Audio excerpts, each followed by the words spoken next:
Well, it's the Gratu Orloff Show. It's Sunday morning, May 23rd, 2021.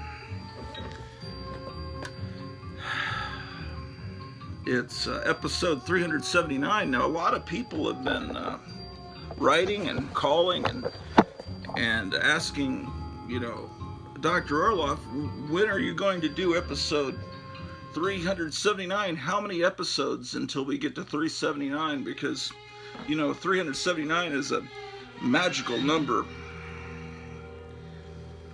Actually, it isn't. There are certain numbers that you need to look for, though. There's a number an old friend of mine told me about. And back in the 80s, he told me, in every great movie, in literature, TV shows, you're going to hear the number 47, and they're going to say 47 for no particular reason, and they might even say it multiple times. And then, when we'd go to movies or whatever, if someone on the screen said 47, he'd shout out 47, which probably was very disconcerting to the people around him in the theater. But no, he's actually right. And for some reason, I don't know what it is about the number 47, but it's all over the place. Is it a magical number? Is it just roll off the tongue really well, 47? But we were watching, my wife and I and our friend Gerald Friday night were watching Our Man Flint.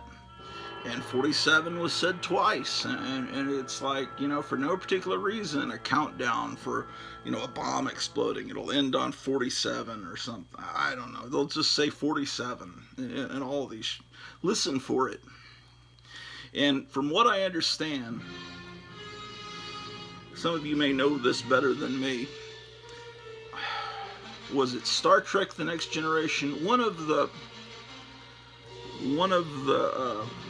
Star Trek shows, spin-off shows, they made a point to say 47 in every episode because I guess they knew about this. This is something I guess people know about. It's not just something my friend came up with, although I think he discovered it. I think other people know about this 47 thing. And I know that I checked a few, about over 10 years ago, there was a website about 47, and so people are onto this. And so I don't know, is it some kind of number that's important in witchcraft? I know 33 is, because, of course, 666, everybody knows that. But 33, this other old friend of mine used to listen to this shit called Current 33. And it turns out 33 is some number that I guess is important to Aleister Crowley or the Ordo Templi Orientis, the OTO people. Those are the people that Jack Parsons was into. Jack Parsons is the guy that got us to the moon. He was there. Jet Propulsion Laboratories, all that. It was Jack Parsons. He was this genius. He was a science fiction nerd, and he had inherited some money, and he kind of had Errol Flynn kind of looks, and he was a science fiction nerd, and he's, I think he got blown up in some explosion or something, but he had dealings with, he had this whole group of these witchy type people move into his big mansion, and I think, all these people knew him. There was a TV show on, it went on for, I think, 2 seasons called Strange Angel. My wife and I were watching it, and then I think in the last episode of the 2nd season, they open up the door, and what's his face? What is that guy's name? Shit. The Scientology guy. What is his name? I can't think. Anyway, Anyway, the founder of, who would later, the science fiction writer who would later found Scientology, opens the door, and there he is. And of course, okay, in the third season, things are going to get, because apparently they were trying to do all this sex magic and stuff, and I think Philip, I'm not trying to call him Philip K. Dick, but that would be an insult because he was a good writer. I have no respect for that. What is his fucking name? Hubbard, right? He shows up and apparently he steals,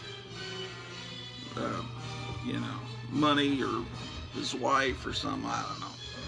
But anyway, they never went on to a third season. I think they pushed a few buttons, and maybe they got a few phone calls and saying, no, you're not gonna insult him. So anyway, that show never continued, but we were enjoying it. It's called Strange Angel. I don't know what, it was on some streaming channel. But they ended that. Okay, so someone just sent me a message. Tico Dino, Kratu Orlov, there are many options for something, but it cut off. I'll have to read that message in a little bit. So, it's May the 23rd. Tomorrow is our dog's birthday. Her third birthday, our dog, Drusilla. We call her Drew. And her birthday's tomorrow. So, that's something going on. And in less than 48 hours, it's the real Star Wars Day. It's the day that Star Wars really came out. Not May the 4th. It was May the 25th, 1977. I remember that day. And my brother went and saw it at the Opera House Theater in Fort Worth with some date. My brother was graduating college, and summer of 77, and I was about to go into 7th grade, and he came back and said, this movie is great, the special effects are better than 2001, and of course 2001 was the benchmark at that time for special effects, so I couldn't wait to see it. And I'd already been reading the comic for several months from Marvel. They'd put it out for 3, maybe 4 months, and I'd actually already bought the soundtrack before I saw the movie at Fantasia Records over here on Cooper Street. I bought the soundtrack and was amazed at the music. I still remember the smell opening that record. Did any of you buy that record back in 1977? That wonderful plastic smell. It's still, if I open that album today, it was a gatefold album, I put it up close enough to my nose, I still smell that new smell of that Star Wars record. But and I thought this movie was going to be a little dark. I thought it was going to be like a Hammer movie. I thought it was going to be real bloody. It had Peter Cushing in it. I thought it was repurposing books. There's so many options for repurposing books, is what. Oh, he's talking about what I said in the last episode. I was talking about how a lot of public school libraries will just destroy the books. They have to make sure they're thrown in the dumpster, and it's really sad. But you can go back to the last episode to hear that rant.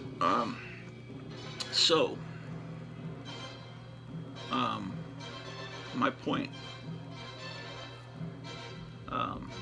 I get a notification when someone sends a comment on YouTube Studio. It'll show up at the top, and then when it actually shows up on YouTube underneath the video, I get another notification on my iPhone. I record this on an iPhone, so that's why I'm getting distracted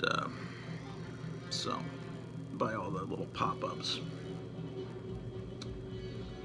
Okay, I was talking about Star Wars. Yes, I thought it was going to be kind of dark and bloody, but it turns out it was this swashbuckling movie serial, just wholesomeness. Yeah, there was a couple of kind of gory things, his uncle and aunt turned into burning, smoking skeletons and a hand cut off. But it was amazing, and my parents took me a few weekends after, like when it came to Grotuville, my parents took me at the Six Flags Mall Theater, which has now been torn down. It was a General Cinema, And that was the summer of '77, and that changed my life. And then Lone Star Comics opened about a month later, so that was an important summer. Yeah. And then my brother went off right after that to Germany. He went into the army and served over in Germany, and then came back the summer of 1980, the summer when The Empire Strikes Back came out. Came back. And now that one, I went to, Empire Strikes Back came out. I went to, this was 1980, so I was 15, so I didn't drive yet. So my mother and I went to see it on Saturday morning. Now the anniversary of The Empire Strikes Back coming out was, I think, 2 days ago. It didn't come out on May 25th. I think it came out on either May 23rd or May 22nd, something like that. So my mom drove me over to the Ridgely Theater, which is still there in Fort Worth. It's a beautiful old theater, big screen, Dolby stereo, which was the state of the art then and all that. So it was the place to see The Empire Strikes Back here locally. But back then, you didn't have these giant theater complex with 30 or 40 screens. You didn't have a movie playing on 5 or 6 screens. You couldn't reserve a seat over the phone or on the computer, and then go in and just 5 minutes before the movie starts, and there's your seat waiting for you. You had to get in lines that sometimes went around the block, which is why they called movies blockbusters. And Jaws, I remember seeing that when it was on Broadway. There was a theater on Broadway, not Broadway in New York, Broadway in San Antonio. I don't know if that theater's still there, but it played Jaws, and I remember seeing the lines go all the way around the block, literally. And that was when the big summer blockbusters started, I think, with Jaws. But by The Empire Strikes Back coming out, I knew I wanted to see a show at like noon or 11 o'clock in the morning. And I knew we had to be there like super early. So I said, we've got to be there like 3 hours early to get a seat for that show. So we went super early. And so, let me think. Okay, so let's say it was supposed to start at 11, right? The first show of the day. So we get in line, we buy our ticket, we sit down in the theater. It's like 9 o'clock in the morning, and we're waiting in the theater for a couple of hours for that movie to start, right? And then all of a sudden, magically, the movie just starts, like at 9. Because the theater owner, the theater manager, who I remember his name was Walter Littlejohn, because I remember with my childhood tape recorder, I recorded news with an audio tape recorder off of television. And whenever anyone talked about The Empire Strikes Back or Siskel and Ebert reviewed it, I would record it. And I remember they were talking to the theater manager of the Ridgely Theater, and I remember listening to that old cassette only a few years ago. I remember his name was Walter Littlejohn. It just stuck in my head because it's such a kind of a cool name. But yeah, so they realized, okay, we already have a full house. Why make them wait till 11? We've got the movie print. Why don't we just run it, get them out, and then we can get a whole new paying crowd in for the 11 o'clock show. We can get we can squeeze in an extra show since every seat's filled. Just start it. And they were smart. And so actually we watched it, but I wanted to watch it the original. I wanted to see it again, and we'd already paid for the 11 o'clock show. The 9 o'clock show was just an extra bonus. So I stayed and watched it. But I remember my mom didn't want to watch it a second time. I remember she nicely waited in the car for me, and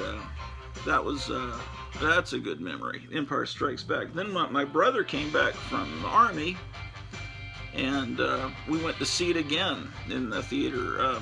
He took me to see it again. So it's weird. It's a gloomy morning. It's rainy again every single day, almost every single day. This month of May has been gloomy and rainy. Normally May is very hot. Last day of school, you know, you have field day. It's usually you have to put on sunscreen, you know, because it was the teacher. You'd have to put on all this sunscreen. You wind up with a sunburn. It's already summer pretty much in Texas in May. It's hot. It's 100 degrees. Not this May. Something's weird. Somebody's got their thumb on some button, the HAARP project or something. They're changing the weather. Something's up. This is very unusual. And no, it's not global warming or global cooling or whatever. It's funny how back in the 70s, you know, when Star Wars came out, they said, well, someday soon we're going to have another ice age. It's going to be frozen. And then it says, no. Then they said, no, the world's warming. Now they just call it climate change because they don't know what's going to happen. But they know that for certain we're destroying the earth. So, you know, it's important to tax us for breathing. So, carbon tax, you know. Yeah. So, Star Wars was an important thing. Then Return of the Jedi came out 3 years later, and my friends and I went to see it the morning that and then later that evening we graduated high school and walked across the stage, the same stage where Kiss once performed, and Alice Cooper and Led Zeppelin. I walked across that stage over. It's this auditorium at the local university. They used to have bands play there back in the 70s. So, wonderful Star Wars memories. But that's about when it ended. Any Star Wars after that, I don't care about and don't really. I would like to not even acknowledge. Oh, here's something I didn't show you the other day. When Captain Strangelove sent me those cool posters, he also made this. It's Gratu's favorite ads from the past. And so look at these cool ads. Yeah, I've actually always loved that girl wrestler ad. These are from some of those men's magazines. See that Betty Page ad?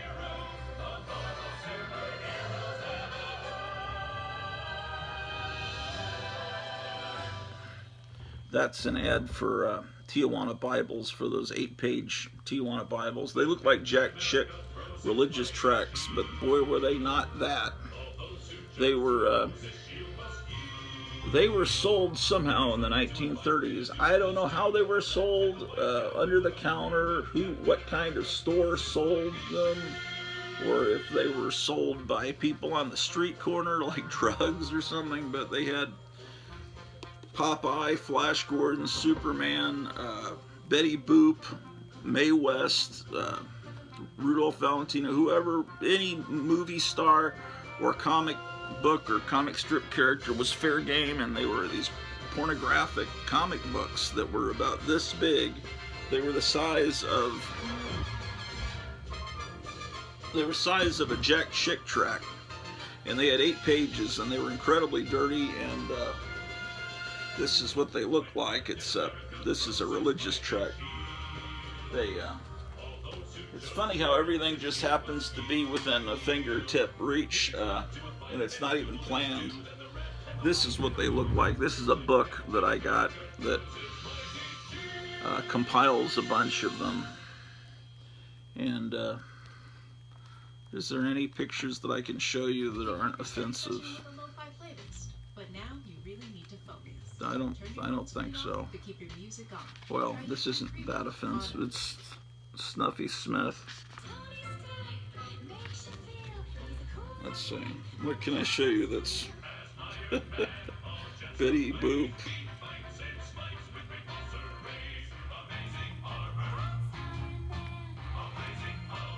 Oh, here's Wimpy.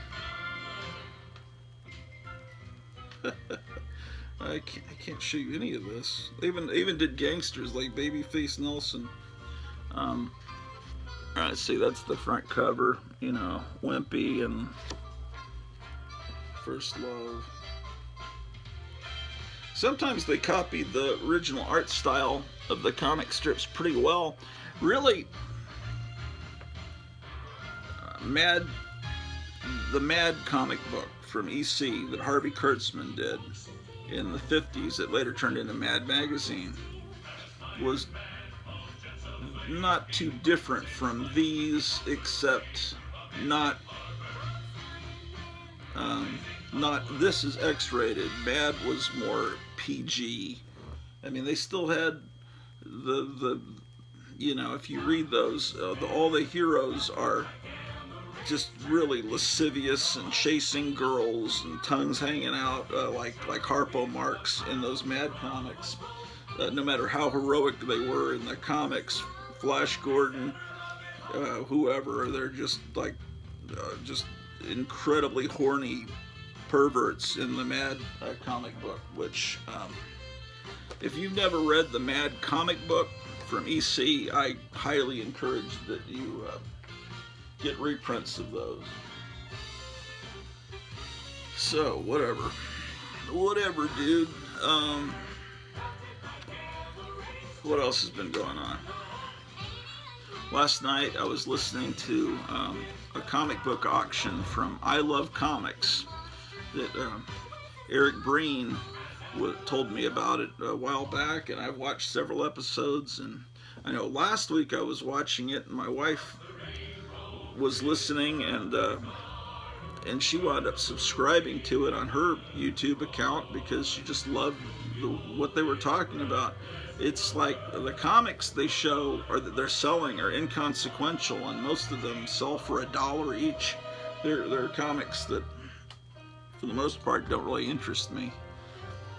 But that doesn't matter. That's just the talking and the banter in between all of them is so interesting, and I love listening to that and all of that. So that's fun. Oh, look at this. I've had this since I was like 4. This is some of the first merchandise that came out from Sesame Street. And that's where I guess you're supposed to put who the book belongs to. Yeah, you gotta be my age to remember this cast of Sesame Street. And look, notice there's no Elmo. Elmo I always hated. Yeah, it's just this kind of thing. Yeah, it was all the good characters. Like this guy.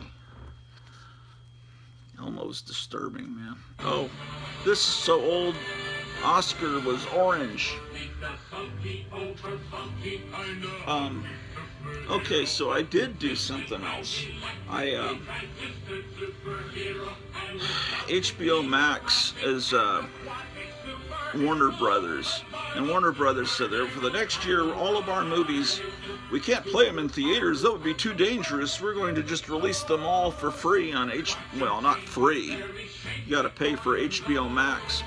So the first one they did was this new Wonder Woman movie that I couldn't stay awake all the way through. But they only give it to you for 1 month window, and then the window ended, and I never got to see the very ending, and it wasn't a very good movie. I mean, it had a few moments, but that I never got to see where Linda Carter appears. So anyway, it's back now.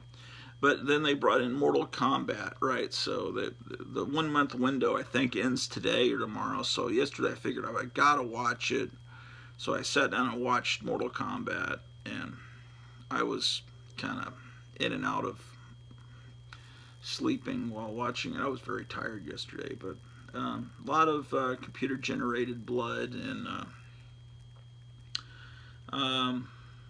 I don't know. I think my wife wound up liking it more than me. I wasn't really. It was okay. I'd rather watch a real movie from the 70s, a kung fu movie, and yeah, you know, it's like every movie today. See, they're making movies more and more for the Chinese market, which before China, no one had any money.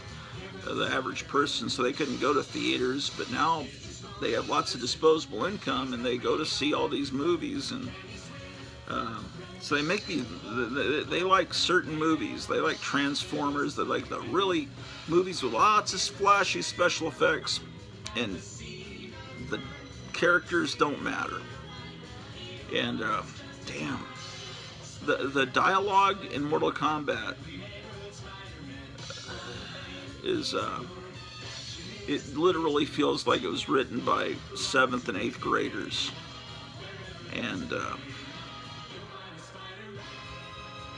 same thing with Godzilla vs. King Kong. I was on there first before Mortal Kombat, and it was the special effects, although I felt like I was watching a really good video game, were cool. I have to admit, I liked all the monster scenes, but as soon as it cuts to the human actors, it's just like, oh, wow, this is just grade Z.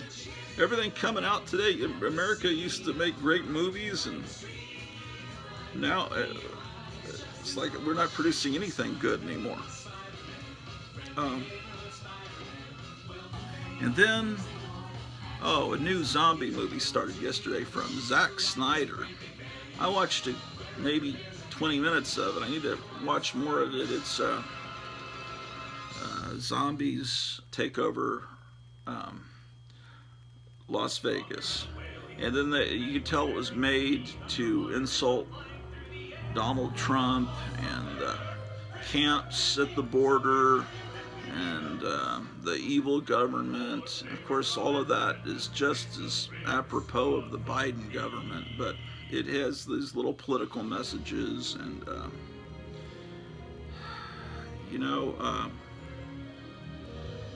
it has whenever I do these shows, I forget names. There's a really great guy that does lounge versions of like heavy metal and hip hop songs. Richard Cheese, right? So, and like when Zack Snyder remade Dawn of the Dead, which I liked, although it wasn't a pimple on the ass of the real Dawn of the Dead, but I remember enjoying it. And he used Richard Cheese's version of Down with the Sickness, which I think is by a band called Disturbed. And it was really funny. I remember just you're singing a Lounge Lizard version of, and there's the lyrics are "motherfucker, get ready to die," but you're singing it like you're in a Holiday Inn. And he's done that with gangster rap, and it's really funny.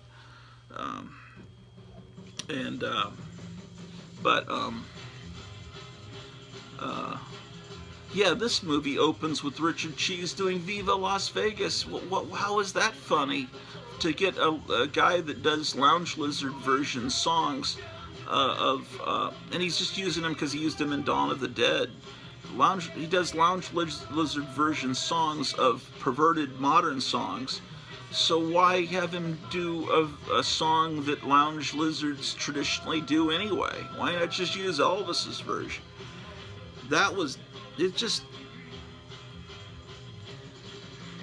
I don't know, and the dialogue in that was really dumb. It had his little political messages, and it's like when he,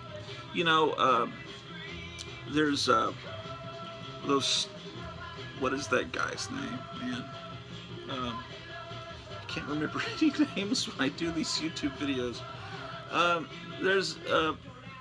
There's a group of, I think it's called the Fandom Menace or something. They're Star Wars people that are disenchanted with the shitty Disney movies, and they make fun of them. And it's like, it's a video game community, and they talk about comic books, and it's like this guy named Jeremy, that's what it is. And he always starts his videos, now, here I am with another video, that guy. And he's got all these monitors in the background, Mario Kart playing, and anyway, he's very conservative. And anyway, Zack Snyder was releasing his 9-hour version of Justice League about a month or two ago, and that group raised all this money, like many, many thousands of dollars for Zack Snyder's anti-suicide charity group. And so Zack Snyder goes on their channel, their YouTube channel, and then he starts by reading some message. Warner Brothers and I do not condone hatred, and all of it's like oh, so he's basically slapping them across the face, saying that they're a hate group, but he's going on there anyway, you know. It's like, and so that created lots of angst, and they were all upset about that they were insulted at the same time.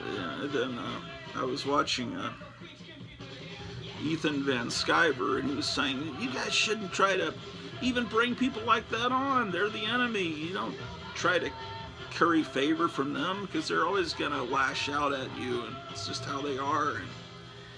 And anyway, I'm listening to a lot of this stuff on YouTube, and you know, it's like when I see that someone's got a 3-4 hour long video, I click on it, and if it's 20 minutes, I think it's completely, I think the conventional YouTube wisdom has been thrown out by the pandemic, because when I do these little 10, 15, 20 minute videos, or I'm riding to work or something, and it's like they'll get 100, 103 views after about a week, and then I'll do a 3-hour video where I'm just sitting here on this chair here, and it'll wind up having over 200 views within a day.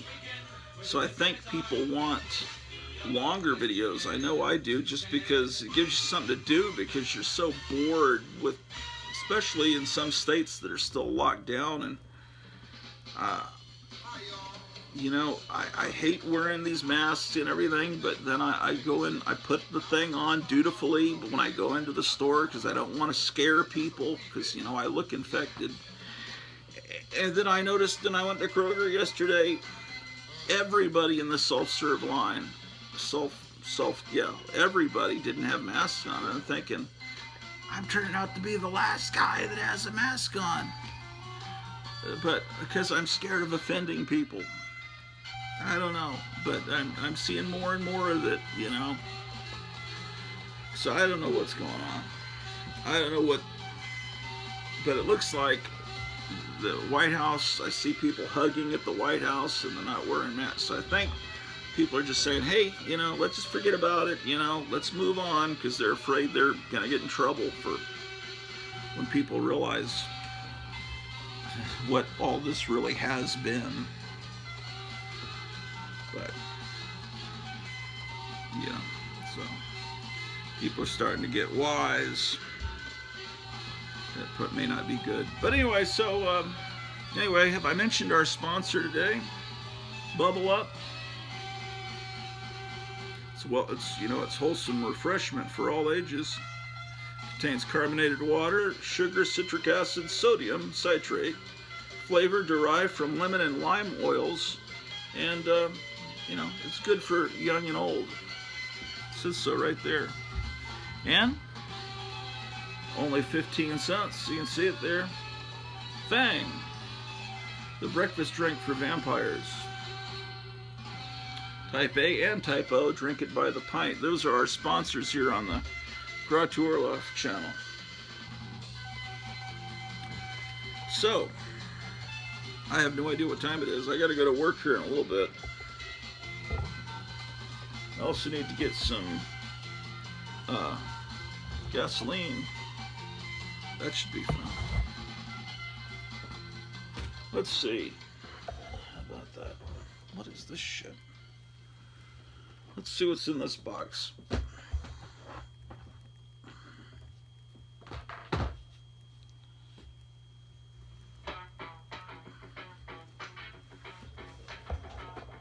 What is this shit? Oh. Vintage teen rock and roll magazines. We look at these from time to time, and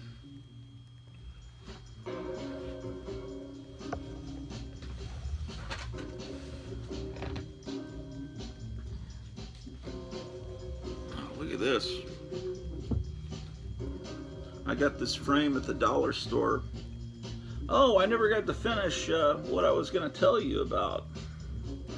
Look at that. Someone someone put in a lot of different cool giant monsters into the New York skyline. I just printed this picture off the computer and put it in a dollar frame. I'm going to hang it up somewhere. But I've run out of room to hang things, but we're going to move at some point, possibly. But, oh, this was fun. I was telling you about the weather being not as hot. It didn't get above 72 yesterday. So I didn't notice it, but my wife started to notice it. She says, I feel like steam is coming out of my ears. It's so hot in here. And we went and looked at the thermostat, and it was set lower, and it was just the temperature of what it is outside. And so I went in the backyard, and yeah, the air conditioning unit's not running, so we've got some kind of insurance through the electric company. So if our air conditioning unit goes out, I think we pay $125 and that's it. Even if they have to replace the whole unit, that's all we pay. Of course, we don't have that much right now. So we're not going to be able to call them and get this fixed till Wednesday. But luckily, it's not even going to go up. I think on Wednesday it'll be up to 82, which will be unpleasant, but usually at this, like I was saying at the beginning of this video, usually in May, end of May, it's already up like in the high 90s, so we're lucky as far as that goes. But I was just thinking yesterday morning, it's like, yeah, usually around this time of the year, the air conditioner, usually there's some problem. We have to call them out, and that it wasn't last year. Of course, last year we had hail, and the damn roof had to be replaced. That was joyous. Let's see what magazines we haven't looked at.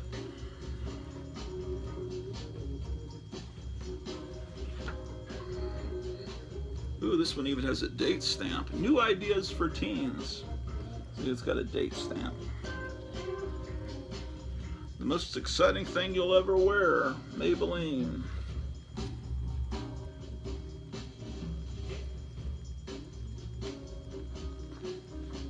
A weird way out, wonderful new world.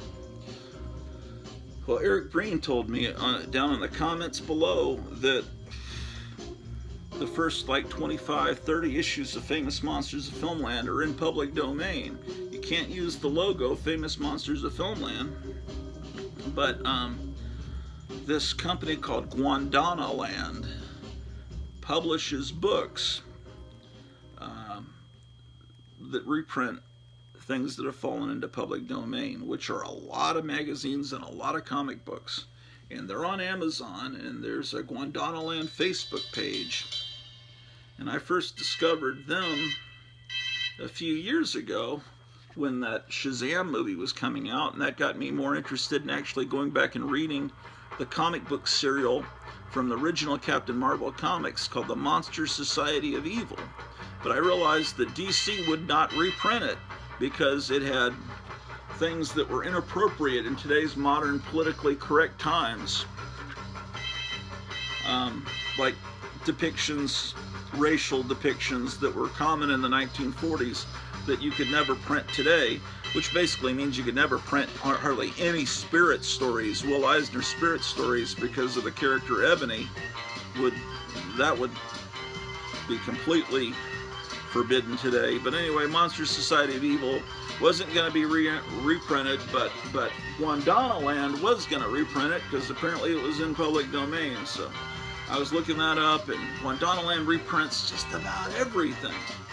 And anyway, they have about 4 or 5 volumes that reprint the first like 25 issues of Famous Monsters of Filmland, which I don't own. I can't afford. I don't know which. I've got a couple of early issues of Famous Monsters, but I don't think that early. Maybe issue 30 in the 30s. So that's cool. And so I want to order some Gondwanaland books. Of course, I don't have money right now. We can't even get the air conditioner fixed. And I also, there's a bunch of other comic book reprints I want to get too. And look up Gondwanaland. I guess it's spelled Gwandanaland.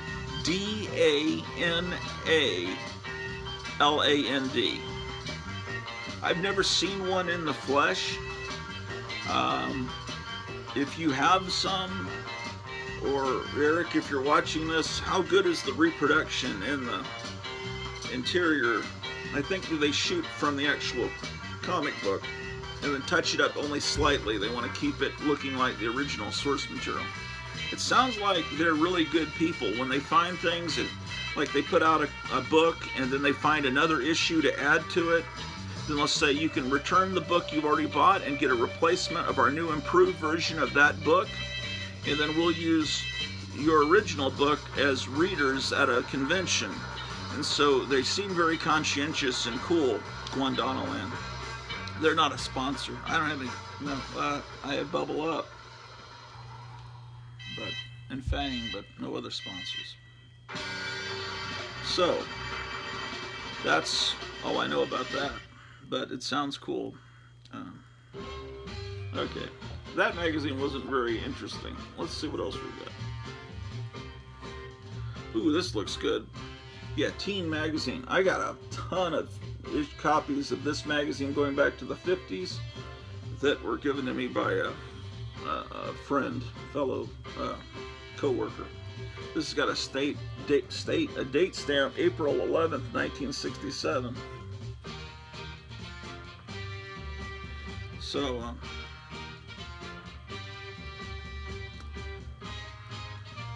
Teen presents the world's greatest perfumes. So, oh, and then I also need to go back and watch Charlton 66's video before last, where he shows 2 cool books. I need to add those to my Amazon wish list. So, yeah, that's what I gotta do. Gotta get some books for summer reading.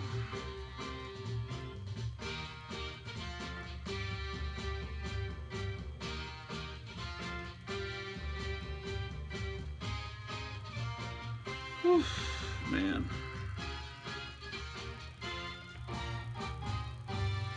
Angel Face. Yeah, a whole different world, huh?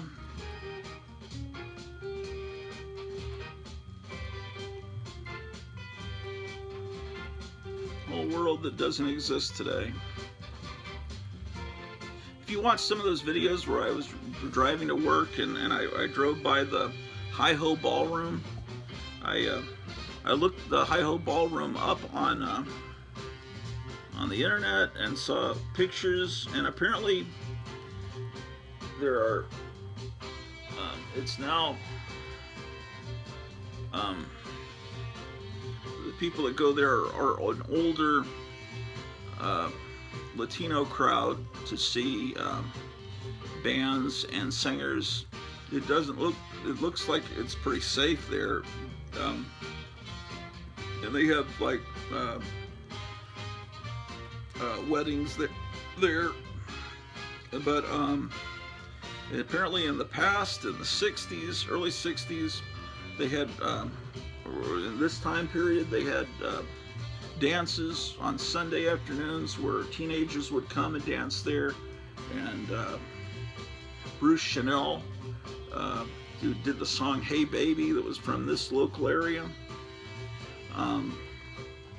performed there, and a lot of so it has a history of rock and roll as well. So, and I saw the interior of it. It doesn't look like it's been horribly destroyed on the YouTube pictures. I've never been inside the thing.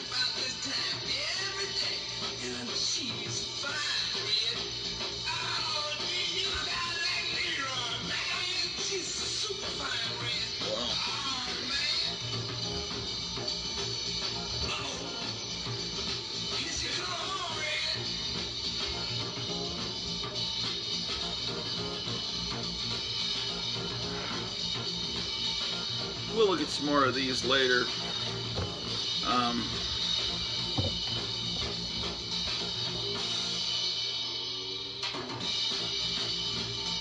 Hold on.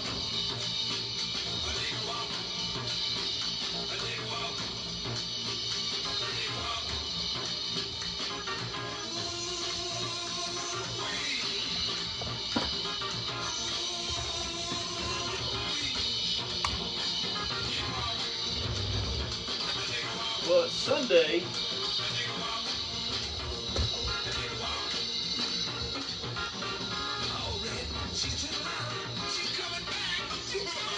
and I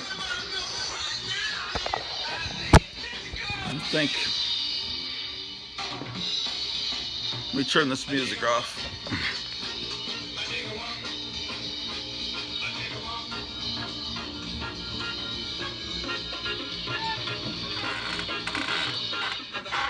I haven't had breakfast yet, so get some breakfast. We'll look at more of those 60s and 50s teen magazines soon. But I have no way of telling time up here. Even though I've got a million clocks, I just don't have them up here.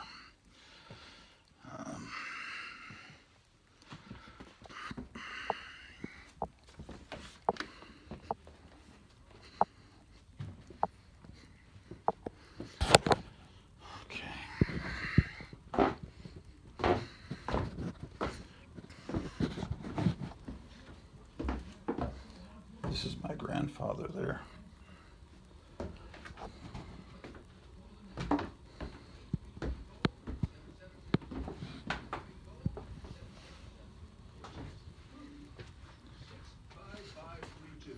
Again, that's 833-GO-777 or text Rudy to 5532. So let's return now to the even more shocking revelation. The next day or the day after, my lawyer, Robert Costello, called the attorney's office, as is usually the case, to work out how we would do this. And of course, he raised some objections. Okay. I've got to do a couple of things here. There's Drew the dog. Drew, you know your birthday is tomorrow.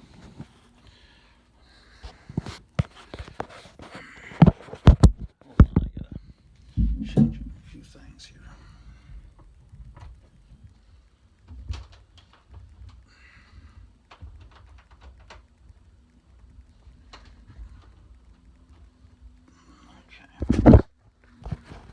Well, see, I had the TV set on setting a different. I had the wires connected so I could record off of YouTube, but it degrades the picture quality slightly, and it drives my wife crazy. So I had to switch because I'm about to go to work. I changed the setting so that it's more high definition. Oh, while I'm here, I can show you something. Let me go to my library here, and I'll go to music. I was telling you about a song yesterday that I discovered that's about Batman that I don't know that anybody knows about this song. So you go to my playlist. I've got all kinds of. This is my music. This is music May 2021. And this is all the music I've been discovering lately. And then there's this great website called Pirate Radio USA. And they have all these great commercials and stuff that you can... Warning! Godzilla versus the Thing, a shattering motion picture. Yeah, go to Pirate Radio USA. Okay, but anyway, I found this, and this is a great website, 60s Garage Punk, and they've got all these collections of garage rock, and they like here they've got a Bernie Wrightson illustration, and they got all these cool comic book related, because I keep telling you, comic books and rock and roll are one and the same thing, and these people get it. See, they're using cool illustrations from pulps and things, and that's from like weird, some DC weird comic. Yeah, 60s garage punk, and this is like all new. They just put all this stuff up in the last week. Okay, where is that song?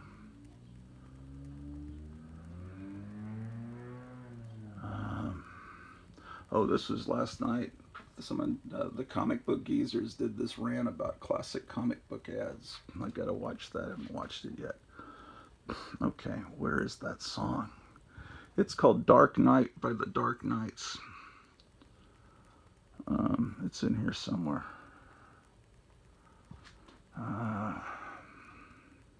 Come on. So this is what I was telling you about. This record is a band called The Holocaust, and my wife really liked this record when I played it.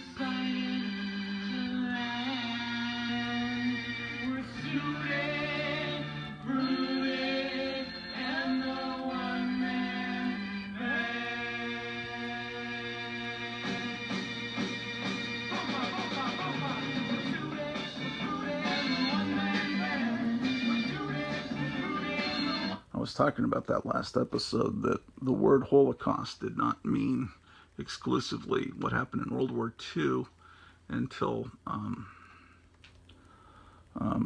recently. Well, 1980. 1980 is recent to me, when that miniseries came on. And then I think from that point on, Holocaust has only meant one thing. Okay, where is this damn song?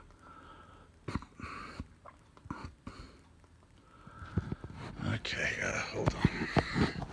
I'll find it, don't worry. Dark.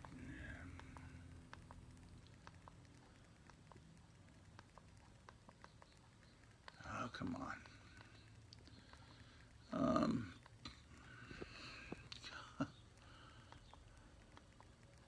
And this is a new one they just added this morning.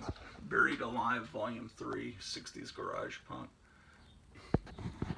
They're using like EC art for their it's I don't know that it's even an album that ever really was released. I think it might just be a collection put together for YouTube, and they made a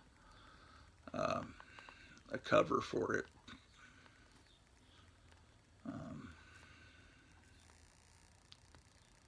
I gotta look carefully here. And then because if you just try to look up this song as Dark Knight by the Dark Knights, there's so many people that have put up videos on YouTube using the words Dark Knight. You'll never find it. But if I can find who the guy was that put the song up, damn, it's gotta still be there. Damn, where the fuck is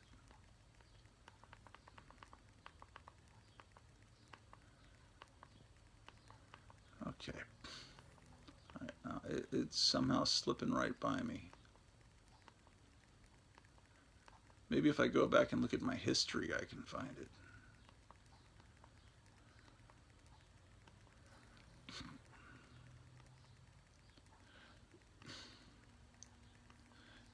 It might be the same guy that put up these, the 60s garage punk guy.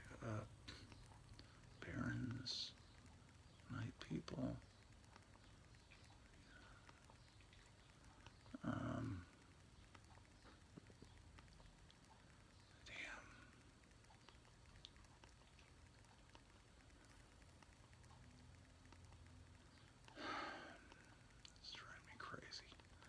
Hopefully it wasn't taken off of YouTube.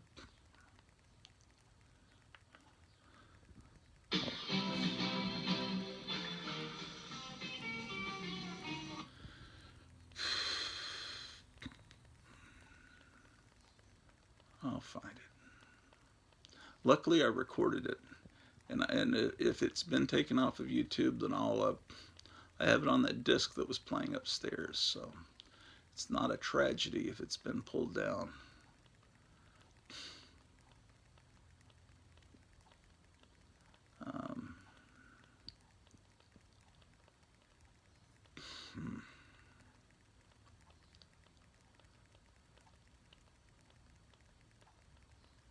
It's driving me crazy here.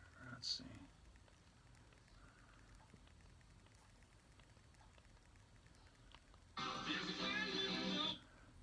Oh, that's from San Antonio. It said it on the label.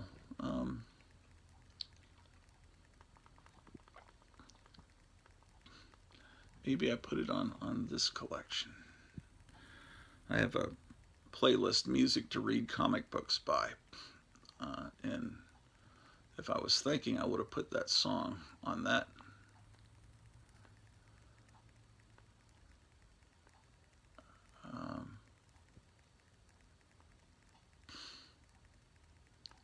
What?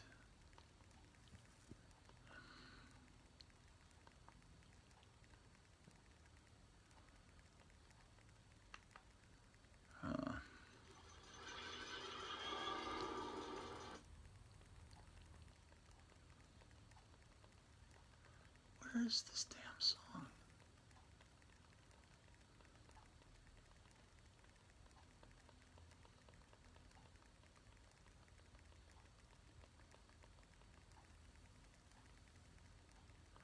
Grotesque Mommies, One Night Stand.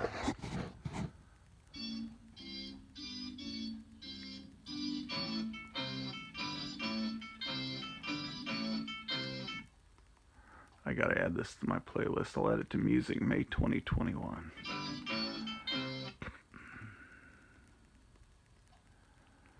I'm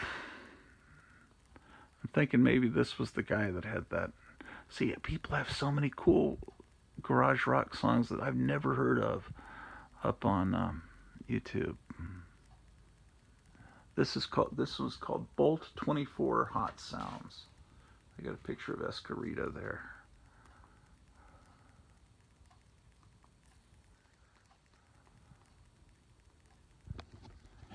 Oh man, this is just ridiculous.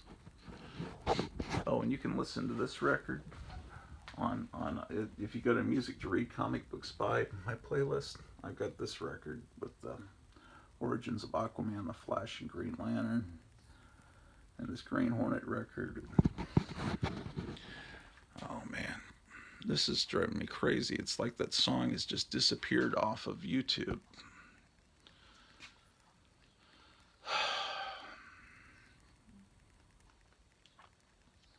Okay, I'm going to do one more sweeping search. And what time is it? I always am up. I always show up to work way too early.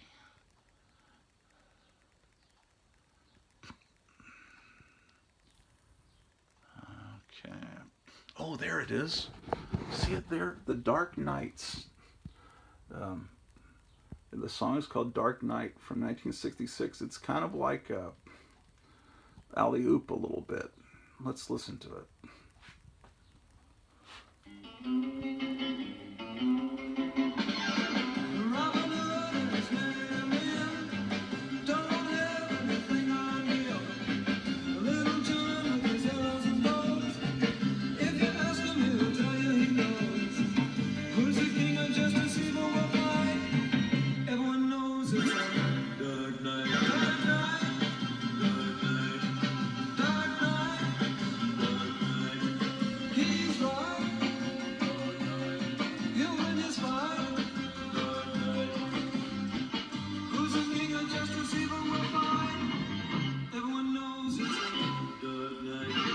Published on March 21st. It's from Frame Shift Records. Put this up. It's at less than 100 views.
So,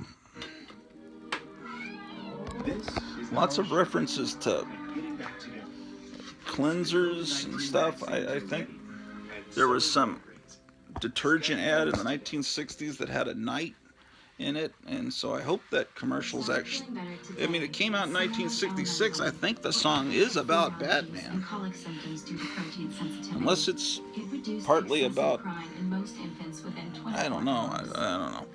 It's got to be about Batman. Yeah, so you can listen to lots of 60s music for free on YouTube. Or you could spend thousands of dollars to buy these original records. I have something to say about that, but let's see. What do I need to do? How do I find out what time it is? Oh, my wife's tablet. There's no clock works here. It says it's 9:22. Okay. All right. Wonderful.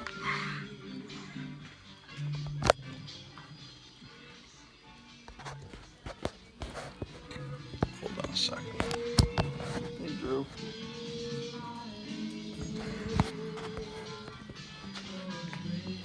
Okay. I'm trying to figure out what I'm doing here.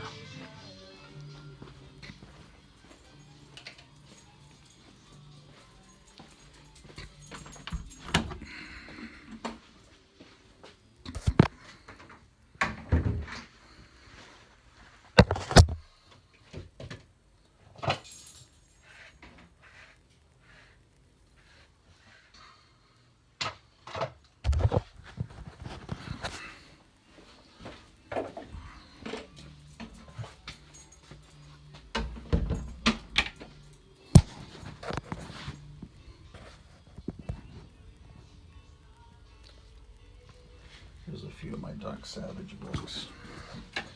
I don't have all of them, and they're not. I need to put them in order.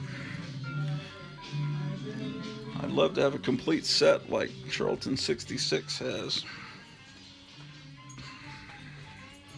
Okay. Tell you what, I'm going to set you down here for 1 second.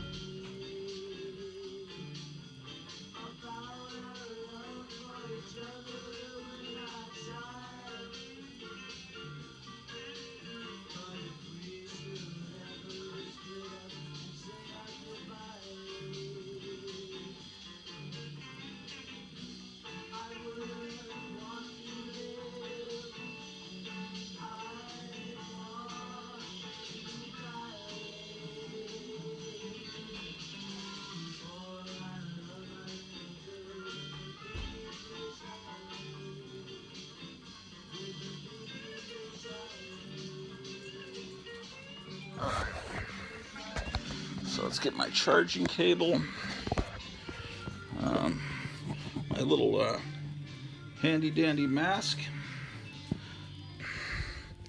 because I don't want to wind up giving anybody any horrible, filthy diseases.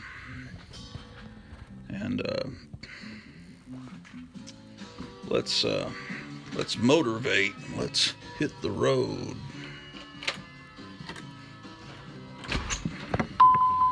Ah, yes, of course there's no sun. What I was saying earlier.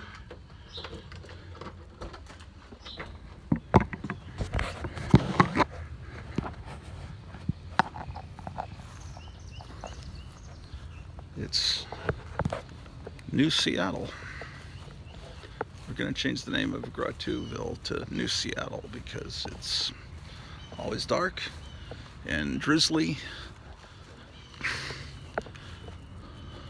Look at this. This bush was killed by the freeze when the Democrats shut off the heat, the electricity.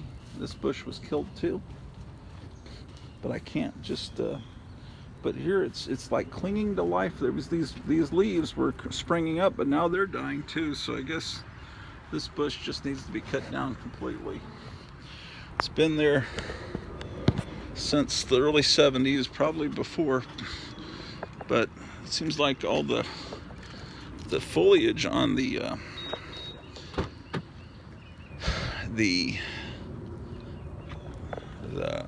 east side of the house was hit the worst by that freezing weather.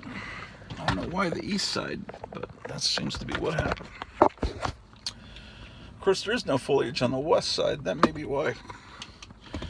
All right, so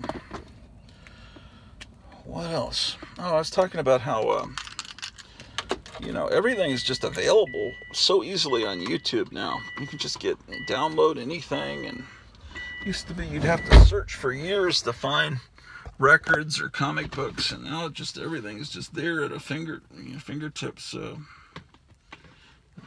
which is cool in a way, but takes away the fun of the search, I think.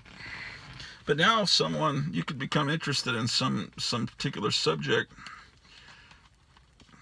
and then within a weekend you could become an expert in it, and have the knowledge that it used to take many decades to accumulate.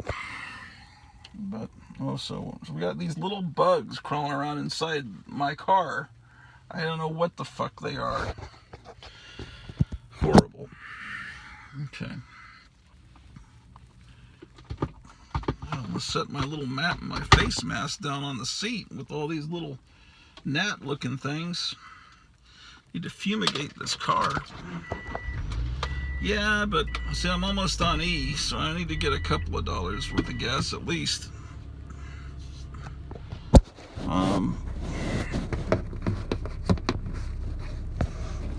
then get some breakfast.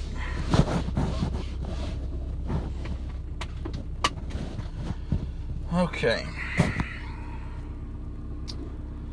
What now? Search on it. There's a really good.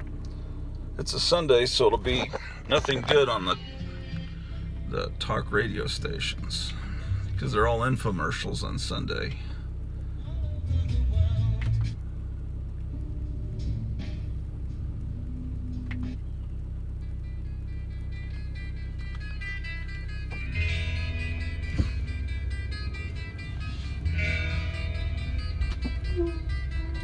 There is a man who lives next door. He has a girl that I adore. I asked him for his daughter's hand. He said, no, sir, mister, you are a wild man. I'm a wild man.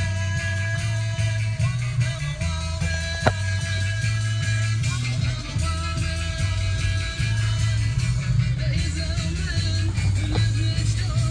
He has a girl that I adore. I asked him for his daughter's hand. He said, no, sir, mister, you are a wild man. Yeah, so in Joe Biden's world, everything's bootleg.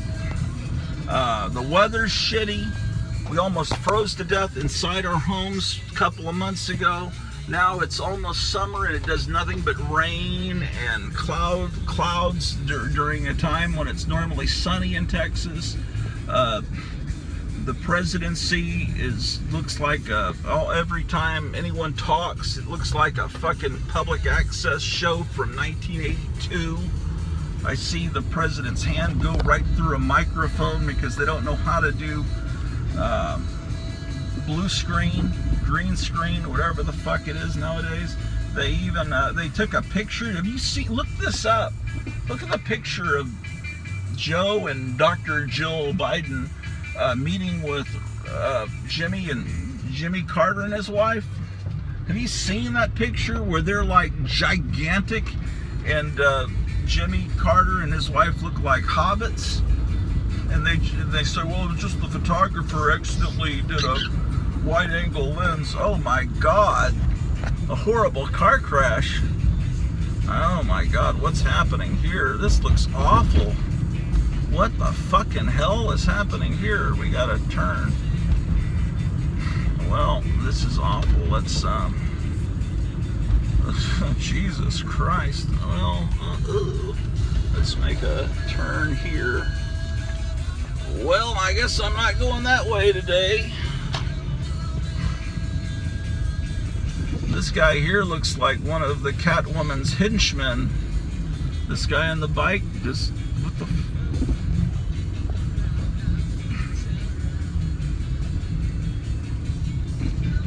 how strange.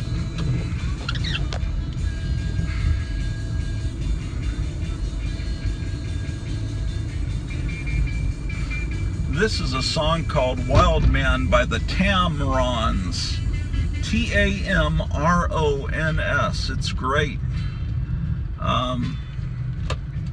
I assume that the teenage band that recorded this wonderful song realized that they were one letter off from tampons.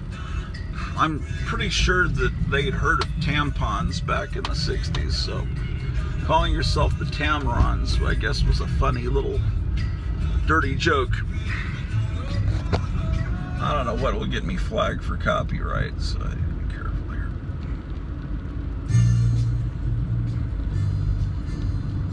Okay, so get out of my way, motherfucker.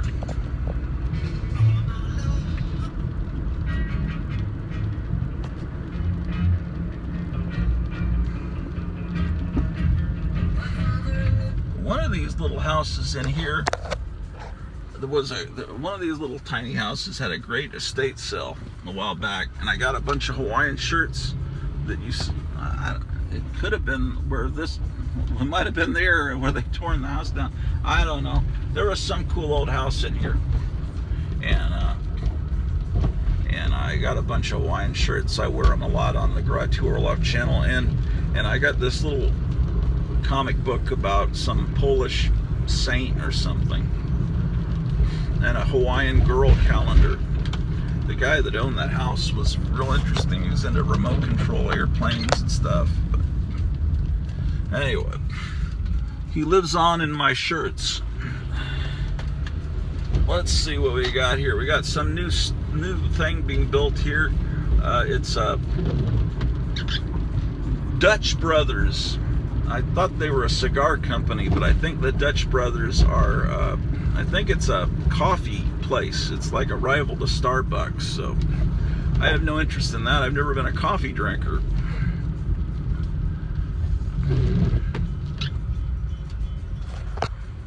Okay, so I think in this one checking account, we've got about $8, so I could probably get about $3 of gas, and then maybe $2 of cheeseburgers for breakfast, and then that will get me to work and back, and then they should pay me tonight, and then we'll have a little bit of money. Let's see what gas costs now. $2.85 in Gratuville. How about that? Hooba, hooba, hooba. Oh, and the gas pump is not working. Figures. Fucking bastards. Let's turn around. I sure do not like living in this rainy, miserable world.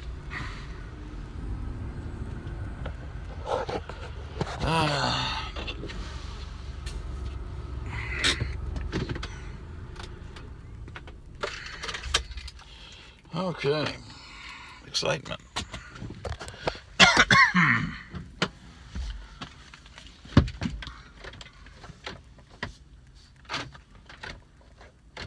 See, my door doesn't work. Ever since my friend tried to help me get the window to work, sometimes... Oh, there it goes. Everything's going wrong. In Joe Biden's world, everything's going wrong. I'll tell you more about that in a minute. Here, it won't take me long to put $3 of gas in the car, so just enjoy the organization. I'll just take the camera with me. What the hell? You don't want to just sit on the seat for a while.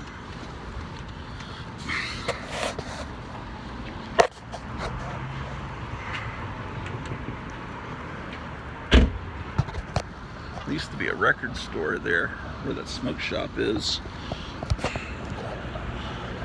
And then down at the end of the strip center, there used to be a bookstore called Century Bookstore. Okay.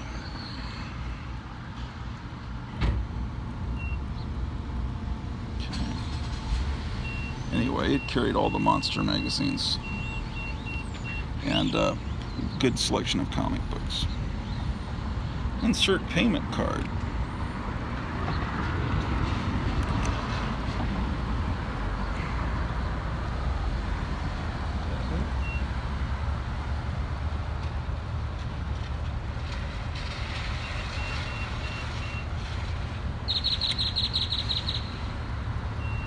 Please remove card quickly.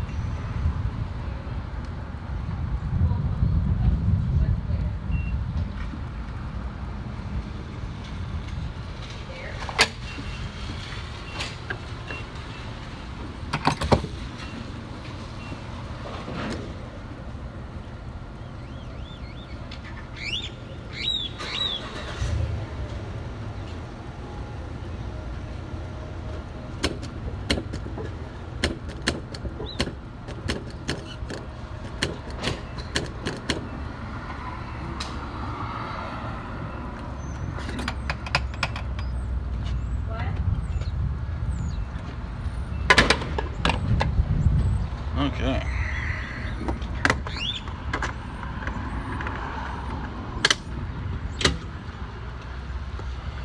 Okay, $3.35 in gas.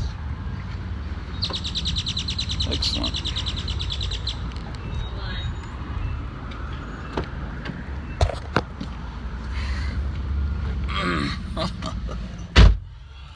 Well,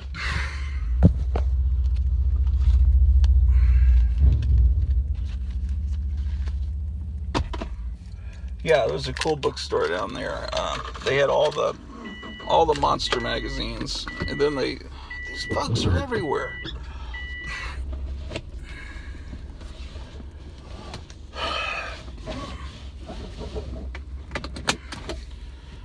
Okay, all right. Well, we can't go that way because of that horrible accident. Where else can we go?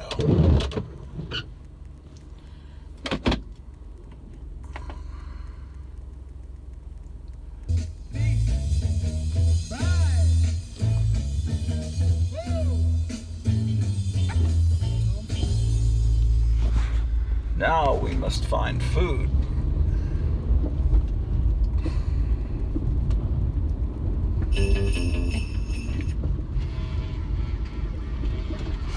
I'll show you where the bookstore was, because you probably want to know. Indeed.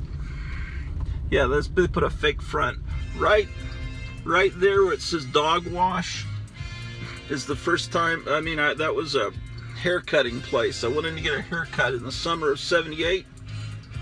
My wife was born in May of 1978, so this was probably my wife was probably 1 month old, and I went into there it says dog wash to get my haircut, and that's the first time I ever heard the song Grease, the Frankie Valli theme song to the movie Grease. I remember hearing that in there. That's a historic moment. And right about where it says Spa Lawn Beauty and Nails, that was the greatest bookstore ever. I got The Making of King Kong in there. A lot of books about the making of the 1933 King Kong came out about that time period because they were putting out that wretched Dino De Laurentiis movie was coming out in Christmas of '76. So all of a sudden all these books came out about the real King Kong, and that was about the only good thing that came out of that. Well, also locally, Channel 8, the ABC affiliate in Grotuville, played the original King Kong in prime time one night because everyone thought that King Kong movie was going to be some blockbuster, and that was cool. because that was the first time I'd seen King Kong. I knew all about Ray Harryhausen. I'd seen The Seventh Voyage of Sinbad. And The Golden Voyage of Sinbad, I got to see that in a theater. And then I got to see Seventh Voyage in a theater, I think on the Army base. And sometimes they'd bring in old movies. But I'd never seen the original King Kong, and that blew my mind. And then when I saw the remake, it was just like so disappointing. There were no dinosaurs. He just broke a rubber snake in half at one point, and that was it. It seems like it had a good soundtrack, a good score by John Barry, but there was that was all. And Jessica Lange couldn't act her way out of a paper bag. And then after that movie, everyone made fun of her. And I guess she went to acting school and like disappeared for like a decade, and then came back and was like one of the greatest actresses in the United States. But she I think literally, I'm not joking, I think she really did learn to act, because went to some acting school or something. Okay.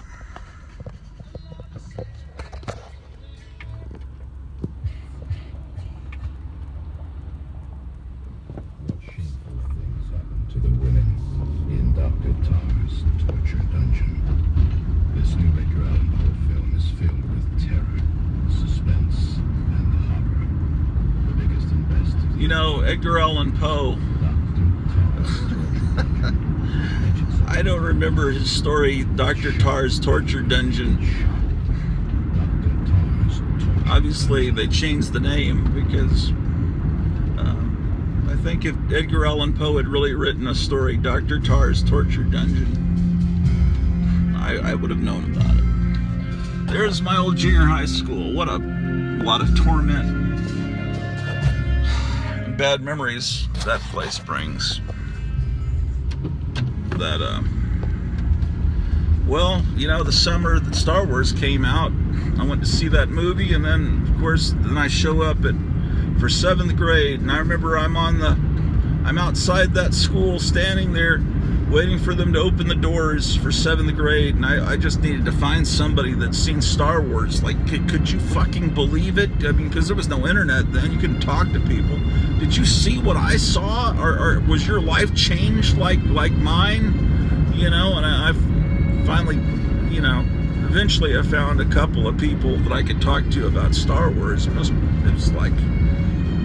like something had appeared in the skies. Like, did you see that?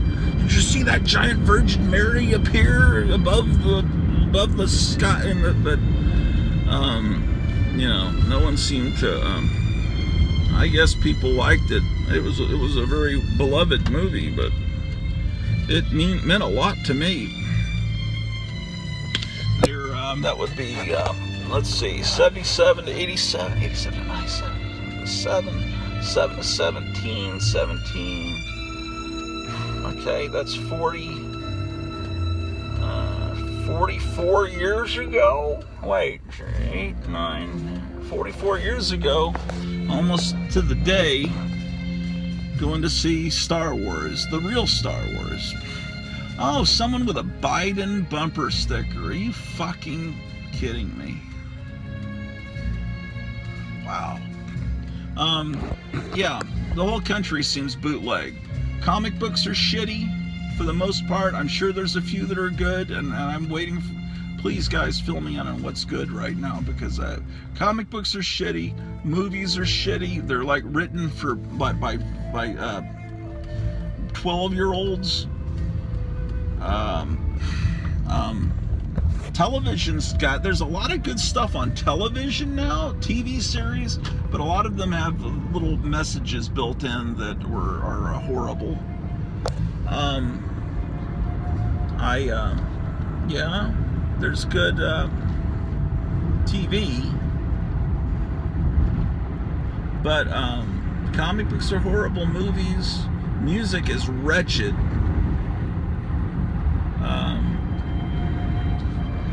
And it's like people made fun of the 70s music, and now I can't believe how good music was in the 70s. The shit that people made fun of now sounds like masterpieces to me. Even disco, which most people hated, is now sounds wonderful to me now compared to the shit coming out now. You know what I liked in 1976 was Afternoon Delight by the Starland Vocal Band. I'll admit it, that was a great pop song, and it was on the radio all the time, and I still love that fucking song. And it's hard to believe that things have gotten so bad. There's nothing good. Everything's fucked up. The weather, comic books, movies. What's good today? Nothing. Look at these cars. They all look the fucking same. Even the car I'm driving in, when this song was on the radio, it's like all the cars were so cool looking. Living in the country of Mexico. And the Carpenters were great. I can't probably play that. I don't know what I can play. Civil defense is common sense. This is Boris Karloff. I think you can play a few, like a few seconds of a song, but you can't play the whole thing through. I don't know exactly how the rules work. Make sure that yours is one of them. And we live in a fucking dictatorship where we're afraid of what to say on YouTube. And it's like, well, they're a private platform, they're a private-owned company, they can regulate what's said. Yeah, but when Twitter, Facebook, everything is a private company, and those are the ways that we communicate. Well, the electric company is a private company. If they decide to turn off your electricity, it's their right. The phone company isn't owned by the government. They're a private company. If they decide just to turn your phone off, what's wrong with that?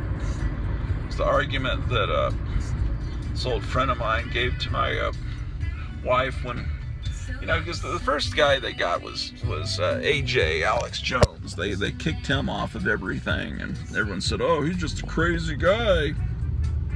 And then they came for everybody, including the President of the United States was kicked off of Twitter.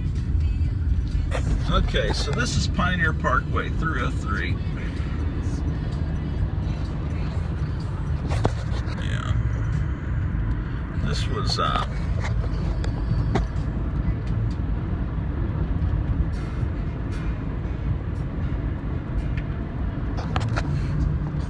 over there where that Big Lots is, used to be a Skaggs. That was a cool place. It wasn't really a cool place, but what was cool about that is that's where I got the King Kong novelization. And by that I mean, because that King Kong fucking remake came out, they actually released in paperback. Several different companies did. The original novelization of the 1933 movie. And it was, and I remember reading that. And that was, and I've got that. I got one with a yellow cover, but there was also another edition that came out with a Frank Frazetta cover. And I later got that one too. But all of that were good consequences of that movie coming out. Okay, so we're moving into,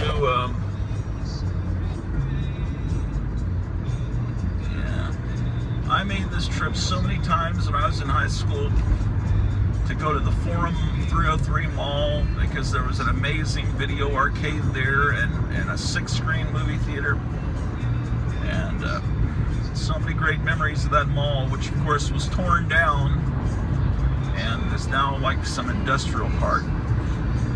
I'm going to stop at a Jack in the Box there in the parking lot of what used to be the Forum 303 Mall here in a second. It says talk or text later.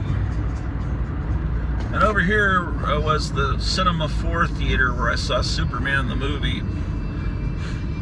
You know what they used to do at that theater? You know how today they have... you go to a movie and they have multiple screens showing the same movie, right? Well,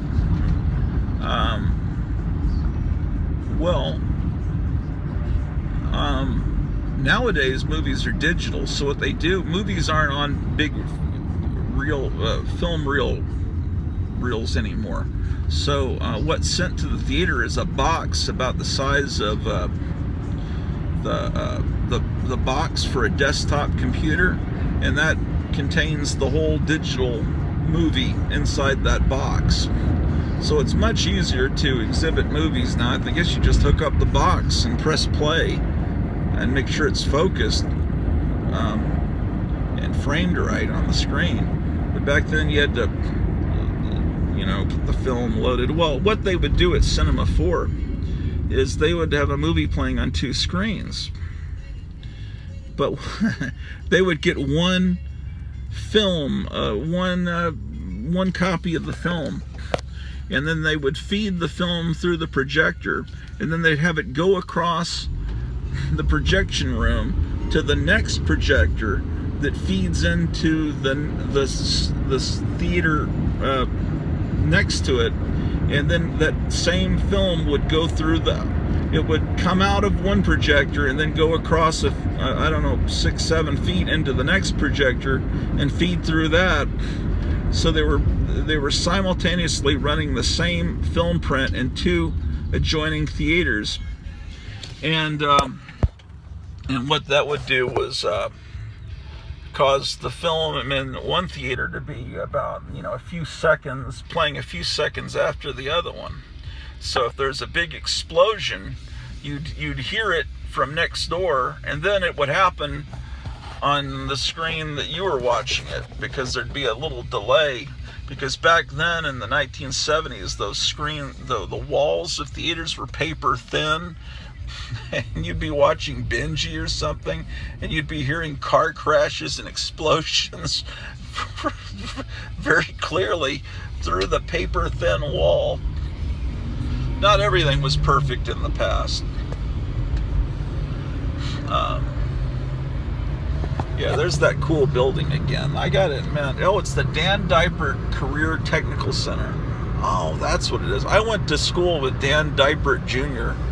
And there's like some local bus company. They have buses that take you around different places. And I remember that guy. He was on the football team, I think. So they must have built that giant thing there it must be some little school, technical school, but it sure is a cool building. The architecture's cool there. Okay, I better pay attention to what I'm doing, motherfuckers. Look at this guy with a flag. He's actually a patriot, but he's driving like an asshole. Oh man, look at him. He was on my ass. But I appreciate that he's got a flag there. At least he's showing that he doesn't like the socialist. Just displaying a flag means that you hate our government. Isn't that weird? If I see a flag, I know that they hate the government. It sounds like it doesn't even make sense. But it does in today's bizarro world. Oh my gosh, it's just so much fun here. It almost looks like the sun's trying to peep through. Joe Biden better press his button down a little bit more firmly on that button to make sure the sun doesn't come out in Texas. That would be bad, since we didn't vote for him. Well, some people did, like that car over there. Okay, here's the 3rd or 4th Jack in the Box we passed today, but it's the one we're going to stop at. All this shit over here, that used to be the Forum Mall. Now it's, they tore it down, they built this shit. But, who knows?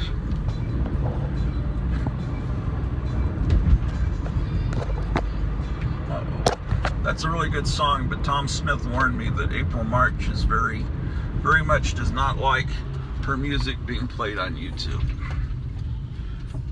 So I have to be careful of that.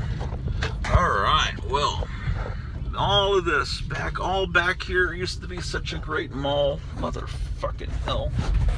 Nothing good lasts. But we have a Jack in the Box. Okay. and my window doesn't go down, so I have to open the door to order like I'm a fucking bum. Of course I am a fucking bum. What am I talking about? I can't open the door. Shit. Okay. Hi, let's see. I think I'll have let's see. One junior bacon cheeseburger, and that's it. Okay, 194. Thank you. Thanks. I was gonna get 2, but then I realized I don't have money to get 2. $1.79.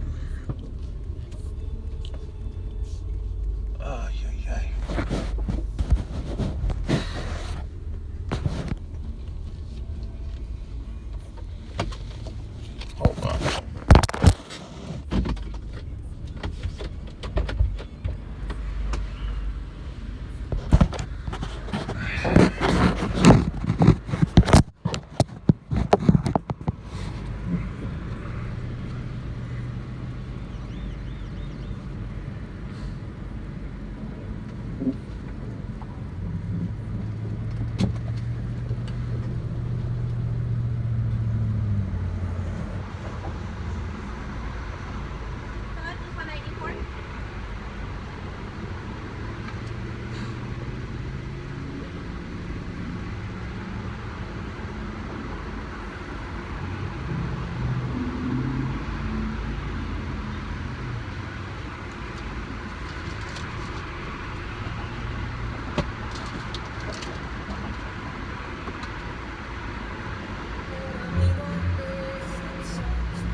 Yes, please. Thank you.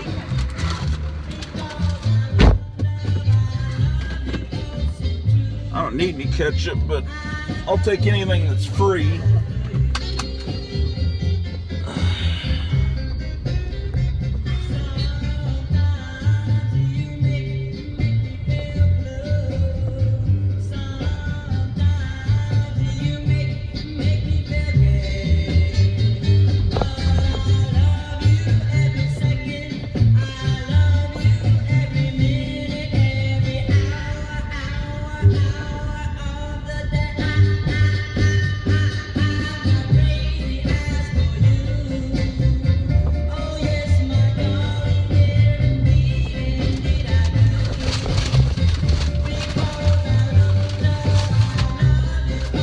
Yes, I'm living like a bum. See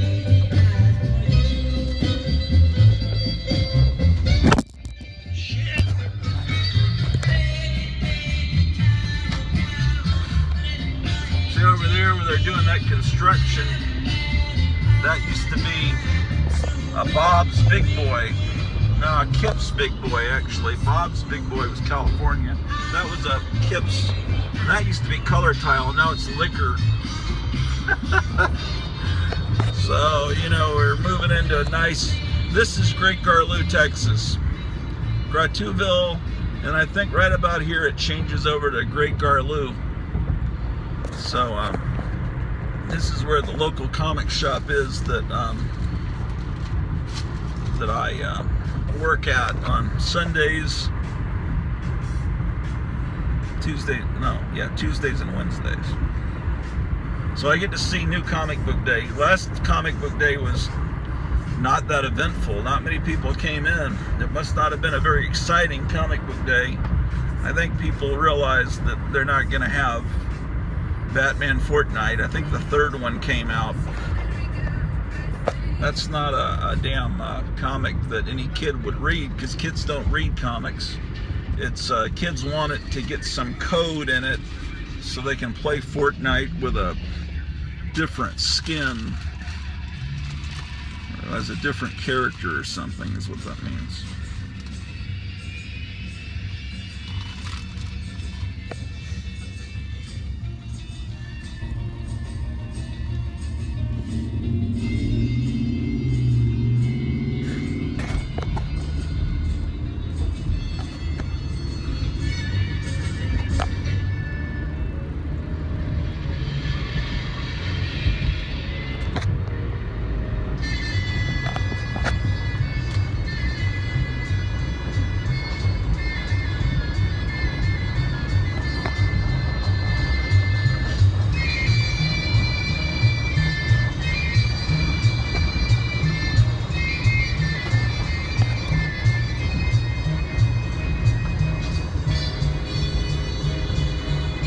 Over here is where they make airplanes and tanks and stuff.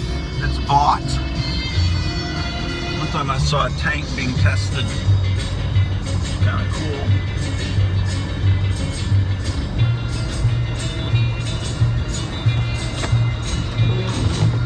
Yeah, this is complete.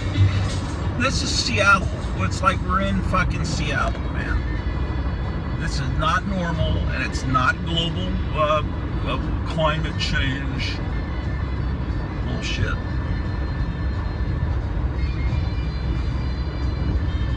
What's the gas cost over here?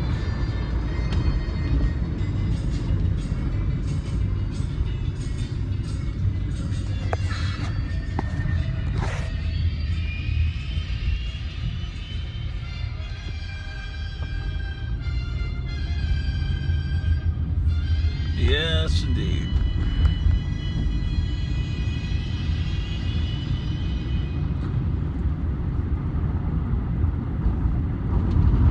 Shit. Here the gas is $2.65. There was a dime more back a block the other way.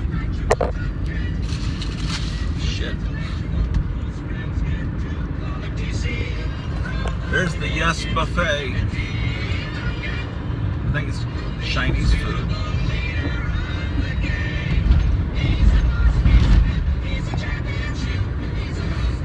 There's where they used to have dirty movies, that video store. It's long gone.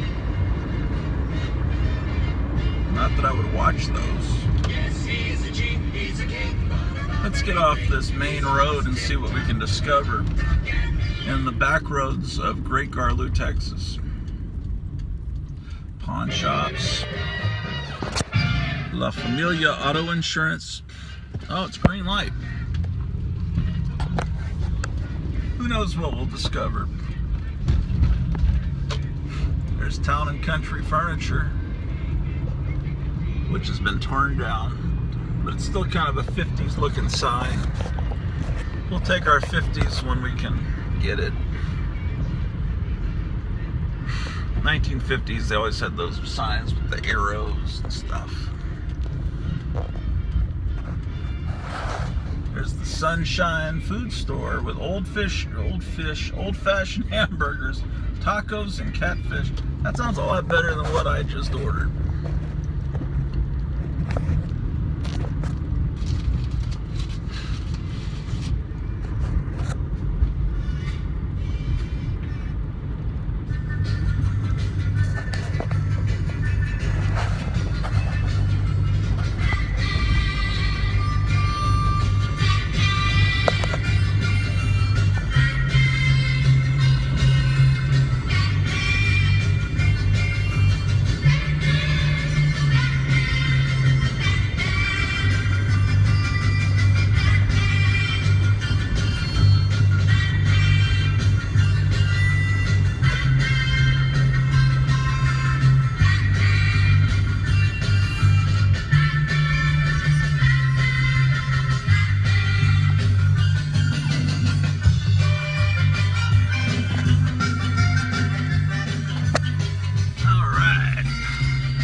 Mexican food in Taqueria. The problem with moving to other parts of the country is, will the Mexican food be as authentic? Not that it's that authentic here in Texas, but you can find authentic Mexican restaurants. Not all of it is what they call Tex-Mex. Look at this person made their fence all fancy. Tex-Mex is not what they eat in Mexico. It's got Texas influence. And then if you go to eat Mexican food in like Maine or New York, I'm sure it's even far less authentic. One time I saw a video on YouTube where they were giving Taco Bell food to actual people from that lived in Mexico. They couldn't believe what they were eating. It was like, what the fuck is this? But what is this idiot doing, picking up trash?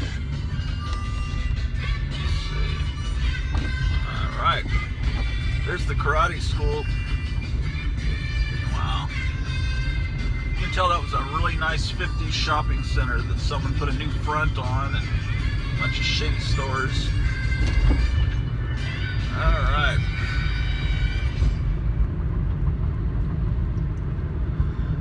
Yeah, but anyway, you can get real authentic Mexican food in Texas, and but usually they don't speak any English when you're trying to order the food, but you can communicate. But luckily my wife's first language is Spanish, so she can communicate. That's like she's like one of the X-Men to me, because she can speak Spanish. She's got the superpower to me.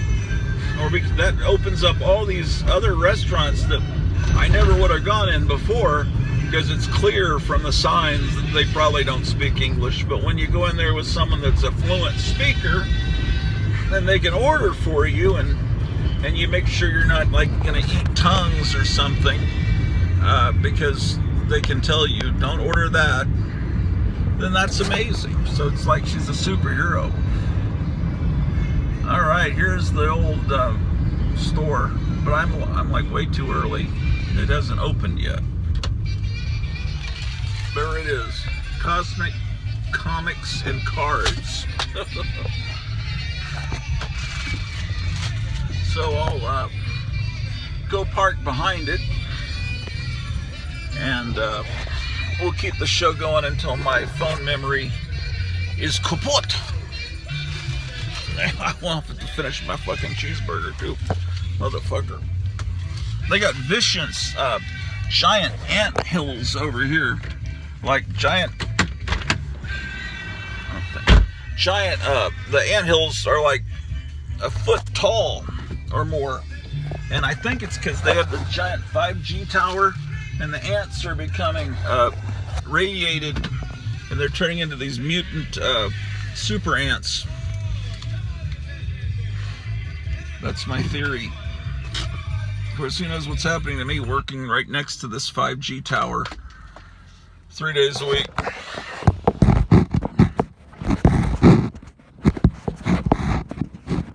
There's gotta be a way. Amazing, incredible. All right, so buongiorno, paluzzo, saludo, slad, prost, bargigijo, topogijo.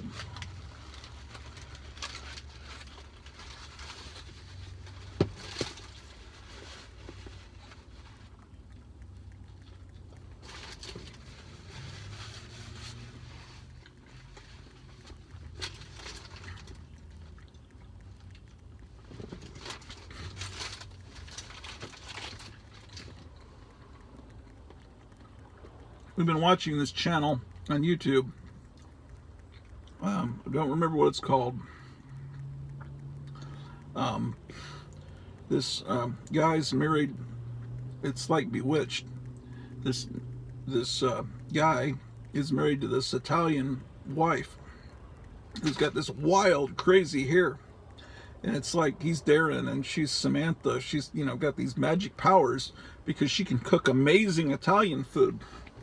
And she shows how she makes this food, and it's wonderful. My wife's watching it, learning tricks on how to cook this real Italian food.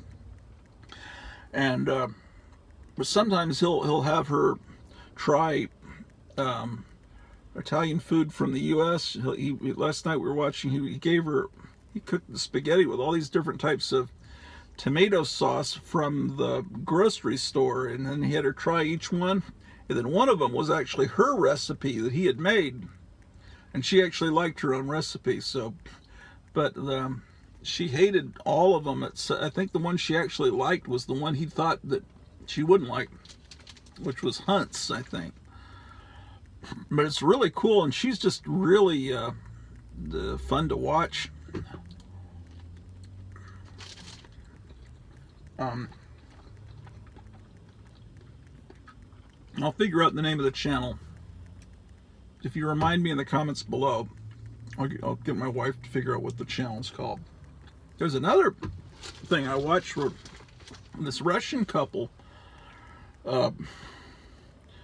they have a YouTube channel, and they take you into the supermarket and go all around the supermarket in this Russian supermarket, and they take you all the different places around. They show their apartment and how much they pay for rent and show you what it's really like to live in Russia. It's fascinating. And the guy's so excited to be showing off his English. He's trying to learn English. So he wants people to reply to him and talk to him on YouTube so he can learn the language better. And that's fascinating. And then there was another channel we found with people in Russia. The cool thing about YouTube in that respect is how it helps shrink the world, and these people from Russia are really nice people. The Democrats are currently demonizing Russia, and they're saying they did everything wrong. I don't really even believe that.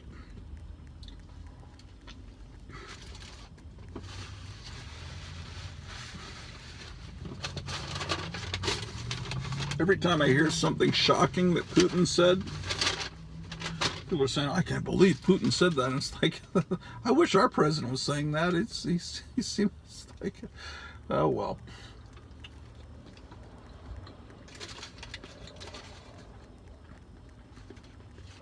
I don't trust anything the media says.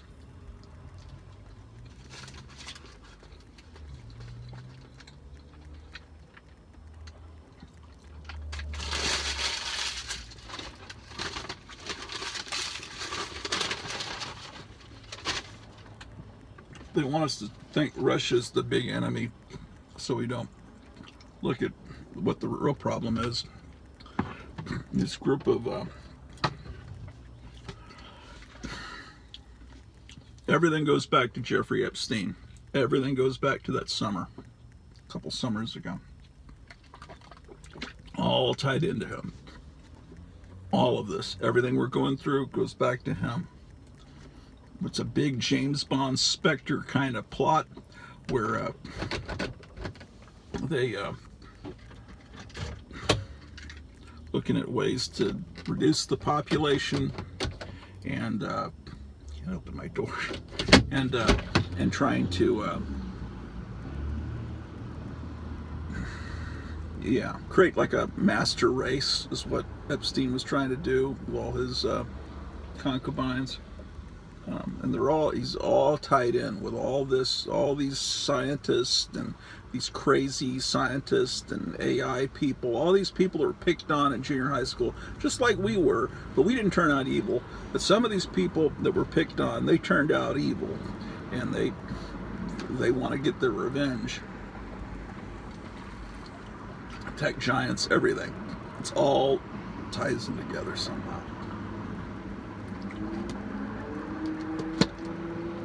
But oh well.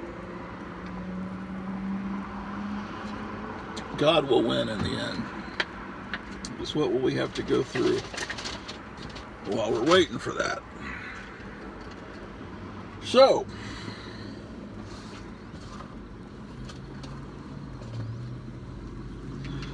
yeah, there's a box of Hot Wheels cars in this store. Just in my way. I wanted to put another, just in my way, and there was a box of horrible Star Wars action figures, recent, the last couple decades, shitty ones, and this kind of rude couple came in. I heard them talking, was like, do you work here? Do you work here? They were asking all these people, do you work here? And I was just in my own little world, pricing comics. They didn't ask me. Finally, they turned to me, do you work here? And I said, oh, yes. And they said, how much are these Hot Wheels cars? And I said, well, I have no idea. I just deal in these comics. You'll have to ask the people behind the counter there. And so they went over and asked, and then it turns out, well, later they have a box of free stuff there at the door where they give away stuff they can't sell. And there was this Hot Wheels thing there in the, and I said, well, why is this being given away free? I already took the car out of it. And she says, oh, that lady that was in bought the whole box of Hot Wheels cars. But she didn't want that one because it had already been opened. And she said, well, you can take it free. She says, no, I don't want it. And I said, oh, okay, they're just reselling them. They bought them for $1 each, which is ridiculous because at Kroger, they're $1 each. That's just standard price. Hot Wheels cars are $1 each. Are these old? Let me see. I think I have some magnifying glasses in here. Oh, yes. Are they old? God, these are fucking dirty. Oh, actually they are. 2001. Although that doesn't seem old to me. So they must have, maybe these have value to some idiot. To me, Hot Wheels cars that are valuable are from like 1969, 70, from the 70s. But someone was talking, oh yeah, the classic comic collector. I was talking about him the other day, and I was saying he had red hair. And then I watched him, and he doesn't have red hair. It may be around his beard, it's a little reddish, but he doesn't have red hair.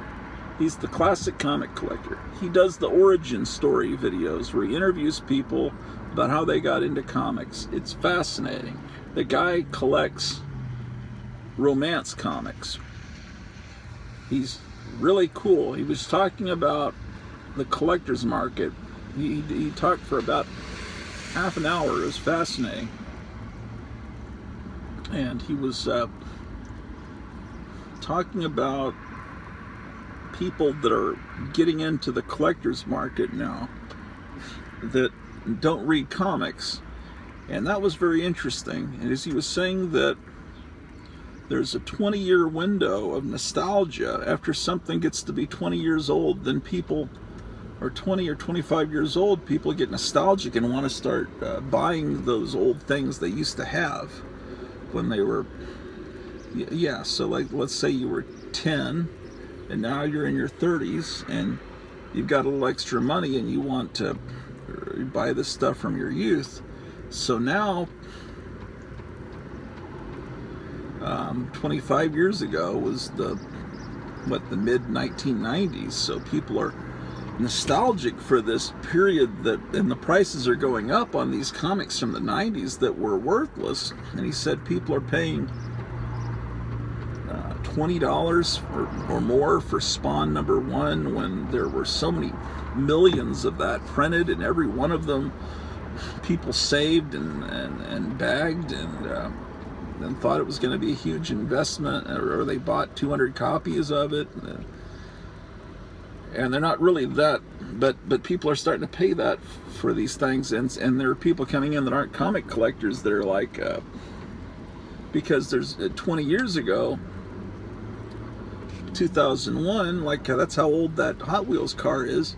That's when the X-Men movie started and the Spider-Man movie started, and in the 90s there was the X-Men cartoon and the Spider-Man cartoon, and there are people that know Spider-Man and the X-Men and these characters only from cartoons. And so, but they love the characters, so they want to get the first appearance of the X-Men, or the first appearance of Wolverine, or the first appearance of Spider-Man. but they aren't comic collectors. They're into it because they liked the cartoon when they were kids, or they liked the movies. And people are coming in that love the Marvel Cinematic Universe movies and buying key issues, and they're and they're not going to read them. They're just buying them because they love the character. So that makes it hard for people that are actual comic collectors, because then the value is shooting up. And that's what I see a lot of videos on YouTube, people talking about how the prices are going way up on these comics, these collector, what they call key issues, and they've got, you know, this key collector app for the phone. I mean, you guys know all this, and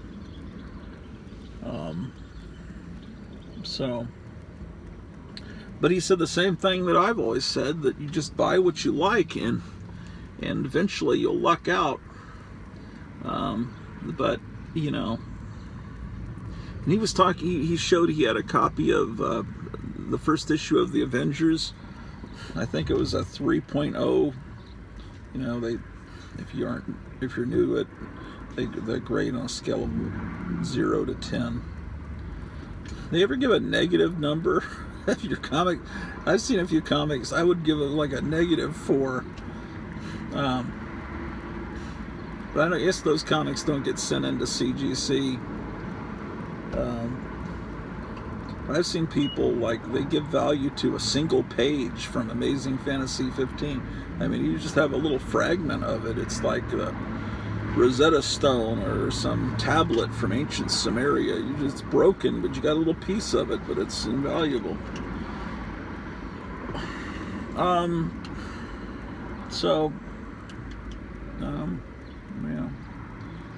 So people are buying these. Oh, he's talking about the Avengers. He said when he bought it, it was like a $1,500 comic, and now it's only gone up maybe to $2,500. But you would think that it would be far more valuable, because the Avengers is like the biggest franchise in Hollywood, and yeah, I would have thought so too, that it would be up and a lot more than that, like into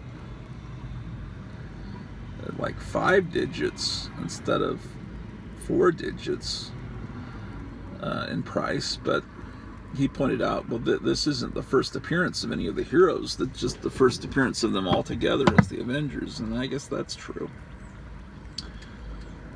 But I didn't realize, you know, the Avengers, first issue of Avengers came out the same month as the first issue of X-Men.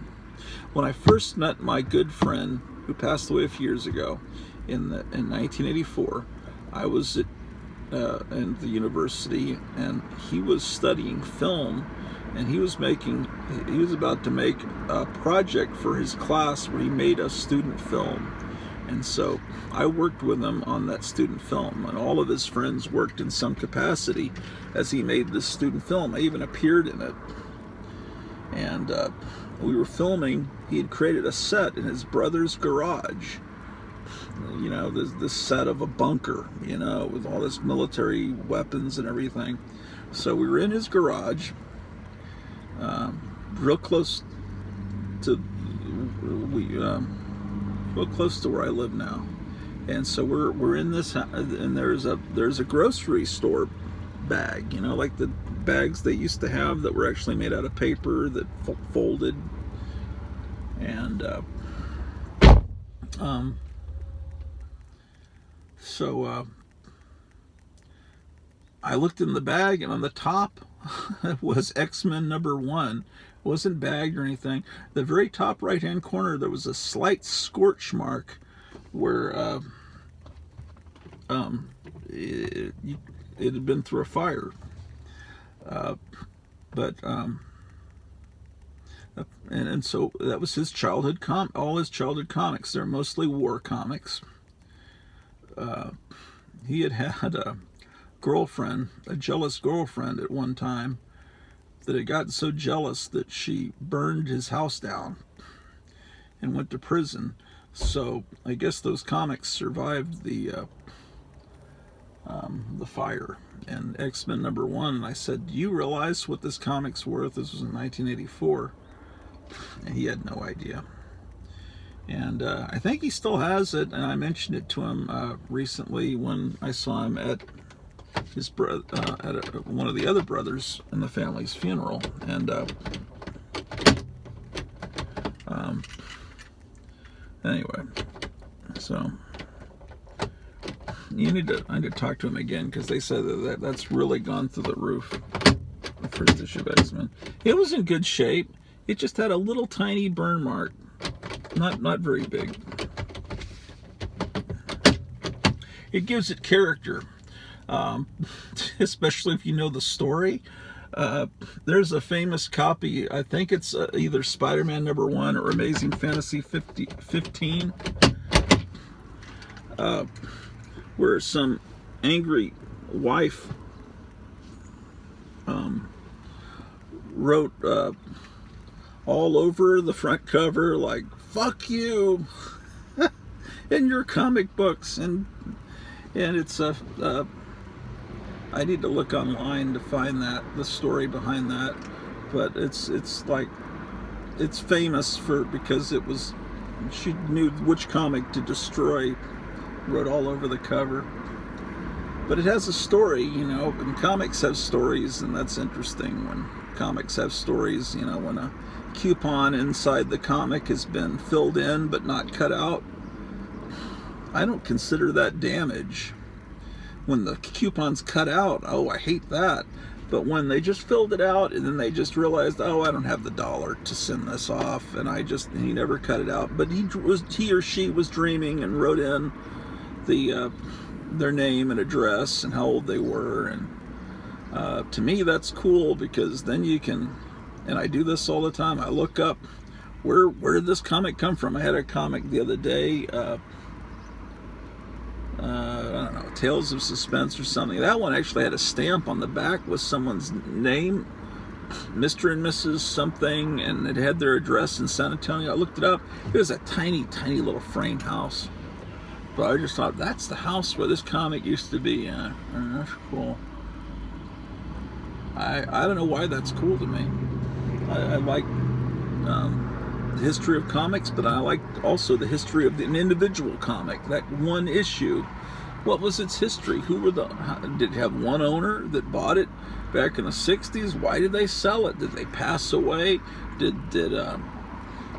What happened exactly that caused that comic to no longer be in the hands of its original owner? How many owners has it gone through? Has it gone through 10, 20 owners over the years? Did it sit in the comic book, some box in the back of a comic book store for 20, 30 years and was rediscovered? I find that interesting, but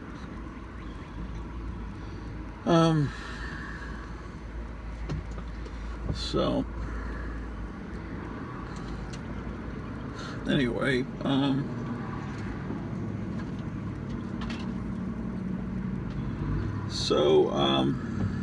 yeah, I wonder what this summer will bring. I'm not real optimistic about this summer. I'm glad we're going to get our air conditioner fixed here in a few days, because and I'm glad that the weather right now is kind of mild, although I've been complaining about it. Maybe it's a good thing the weather is not super hot right now, because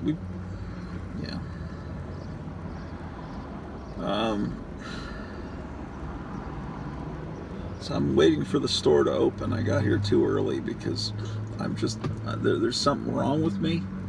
I did this for years in my previous job. I get to work way too early. Get there about the time the custodians were unlocking the building, and I'd get stuff done while I was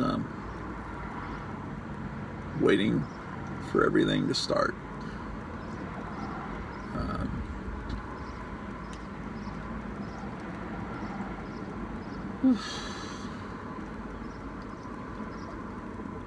But yeah, I was thinking that all the great people on YouTube that are into comics, and then I remember there's a great guy and I thought, I haven't seen him on anymore. He used to be on everybody's feeds, and he had this great comic room, And I looked, and he hasn't done anything in 6 months. The king of comicdom. And he was down south somewhere, and I know he does writing. He puts out books, and he put out like a horror pulp kind of magazine, and he had a lot of people in the comic book community submit stories and get published in it. It was, I know he had Night Tiger, and I think maybe Metarog wrote a story for it, and he puts out books on unexplained phenomena or something. And I know that he did the same thing I did independently. I didn't get the idea from him. He just had the same idea I did. I saw he was talking about how he separated his Silver Age from his more recent comics, and that's something I've been doing on this channel for a while, and I pretty much finished that project. But now the last step of that project is going to be getting everything, making sure everything's bagged and boarded properly. But yeah, I managed to get all the Silver Age and Golden, what I have of Golden Age, separated from the comics that came later, because I just wanted a collection that looked like you went into someone's house in 1971 and it's all the comics from that time back. And I have a different idea of when the Silver Age ended than most people. So that's just the way I did it. It's very easy to do. Basically, when comics went from 12 cents, when comics went from 12 cents to 15 cents, DC did an experiment where they charged 25 cents and gave you 52 pages. And Marvel went to 15 cents. And then DC decided, no, this isn't working, so they reduced their page count and went to 15 cents. So, I think, or was it, no, they might have gone to 20 cents. But anyway, DC was 15 cents for a long time, and then they tried the 20, it was at the end of the 15 cent era. Marvel went to 20 cents. DC went from 15 cents to 25 cents, sorry.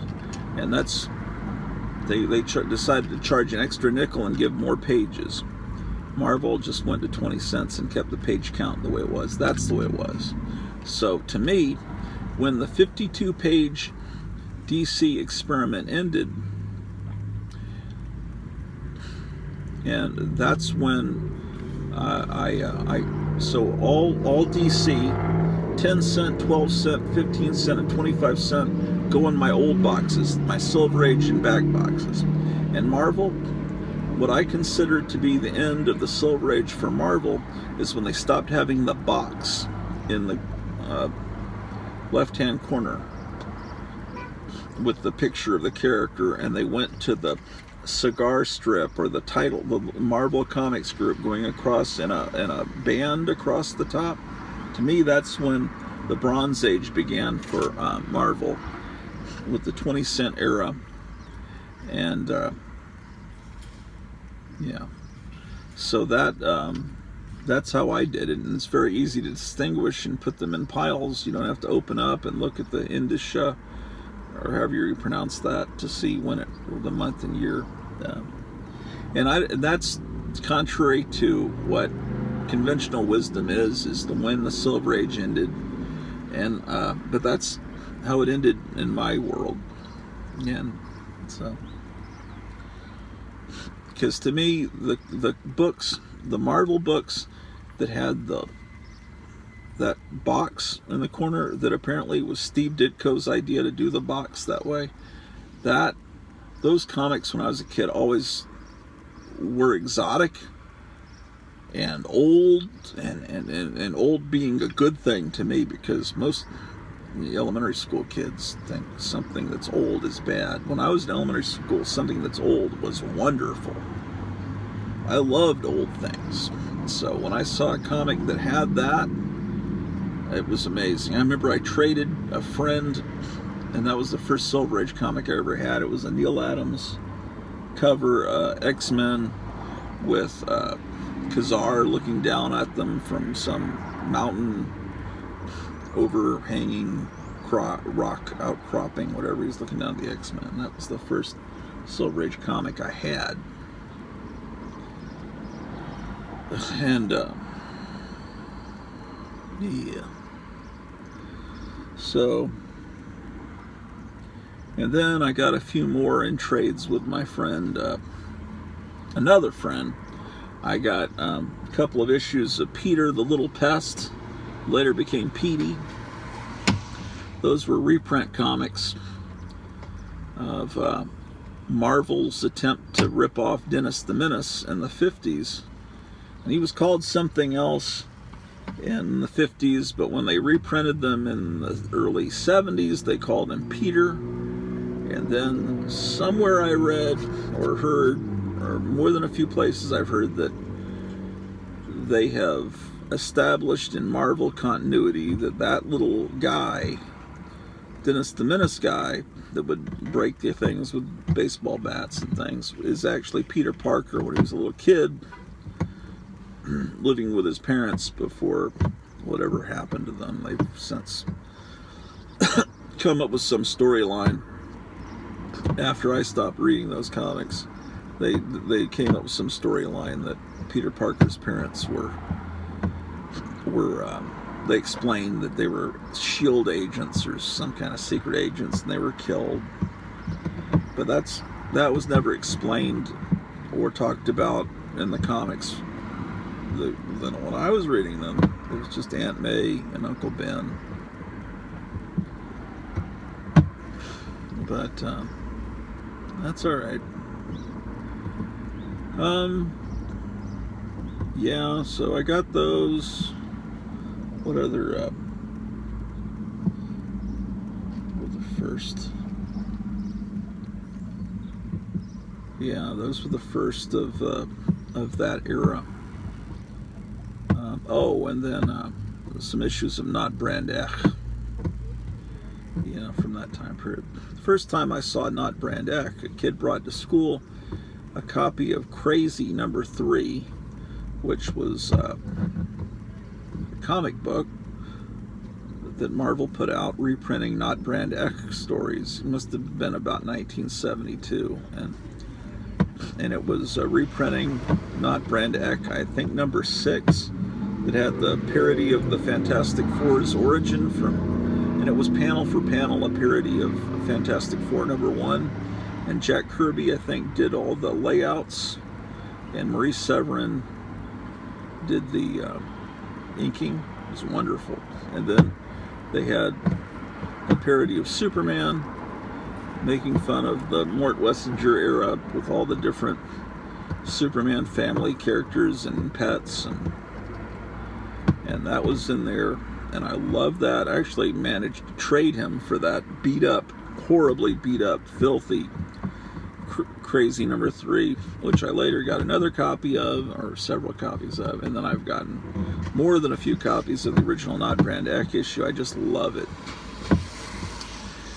and that was wonderful. And they had little changes, like in Crazy, they would say FOOM instead of Merry Marvel Marching Society or MMMS. You know, they would change things to make it more relevant of today. You know, that was what I remember. But then, you know, Crazy, about a year or so later, they made a Crazy magazine that was more like Mad, or like a combination of Mad and National Lampoon, and then they kept publishing it for many years, and it wasn't as high quality. It became more like, eventually it became more like Sick. But I was watching, there's a Lady Fantastic I watched her channel the other night. She does these live streams where she talks to this guy that is always smiling, and he's got this Hall of Justice thing behind him. and it's always split screen. She's almost always talking to this one guy, and they're showing off their latest comics that they found. And she was showing that, I guess about 2-3 years ago, Marvel put out just one issue of some of their weird titles from the 70s, and I guess it was just a little funny thing where it's like something horrible was going on at Marvel, and they put out by mistake one more issue of some of their titles that were kind of weird. And I saw that they did an issue of Crypt of Shadows that looked like an early 70s. Crypt of Shadows was a horror comic Marvel put out that reprinted their 50s comics, but they put out an issue of Crypt of Shadows. I think they had multiple covers, and you could tell it wasn't an old comic because it had the little UPC code. And then they put out an issue of Crazy. I guess it was comic book size, but like the old Crazy magazine with the same logo and everything. And I don't know what other comics they put out during that wave, but that was weird. I didn't know they'd done that. I know they put out, oh, you know what, I bet I did see a little bit of that, because they put out a couple of issues of Not Brand Ech, or maybe just one. I saw it at Lone Star Comics before they closed. And well, they closed, and then someone else bought them, and they became Wild West Comics. Then Wild West Comics moved to another part of town, and now that place is a Indian grocery. But I don't ever go on Wild West Comics because they only have new comics. It has nothing that interests me in that store. I went in there once, but yeah, I saw they had Not Brand Ech, and I looked at it, and it was not interesting. The art wasn't very good, and I never it just didn't interest me. Wow.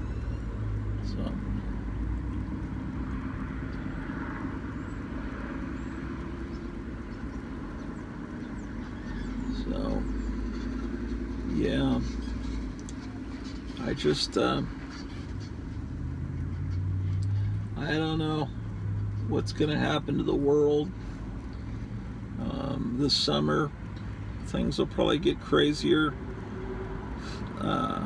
Donald Trump's about to go and start having more rallies where he'll bring in his plane, and it'll be just like the old days. Those rallies I thought were a lot of fun, and that will be interesting. And it's going to be interesting what happens in Maricopa County and all these different states that are starting to do A's.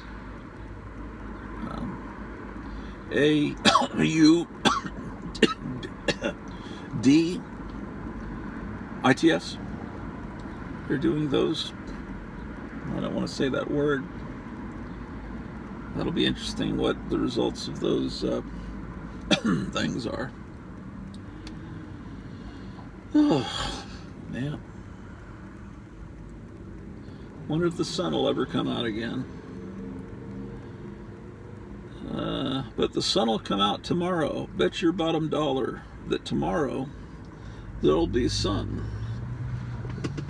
Just thinking about tomorrow wipes away the horror and the scum, right? Well, I guess I'll make my exit. Be seeing you.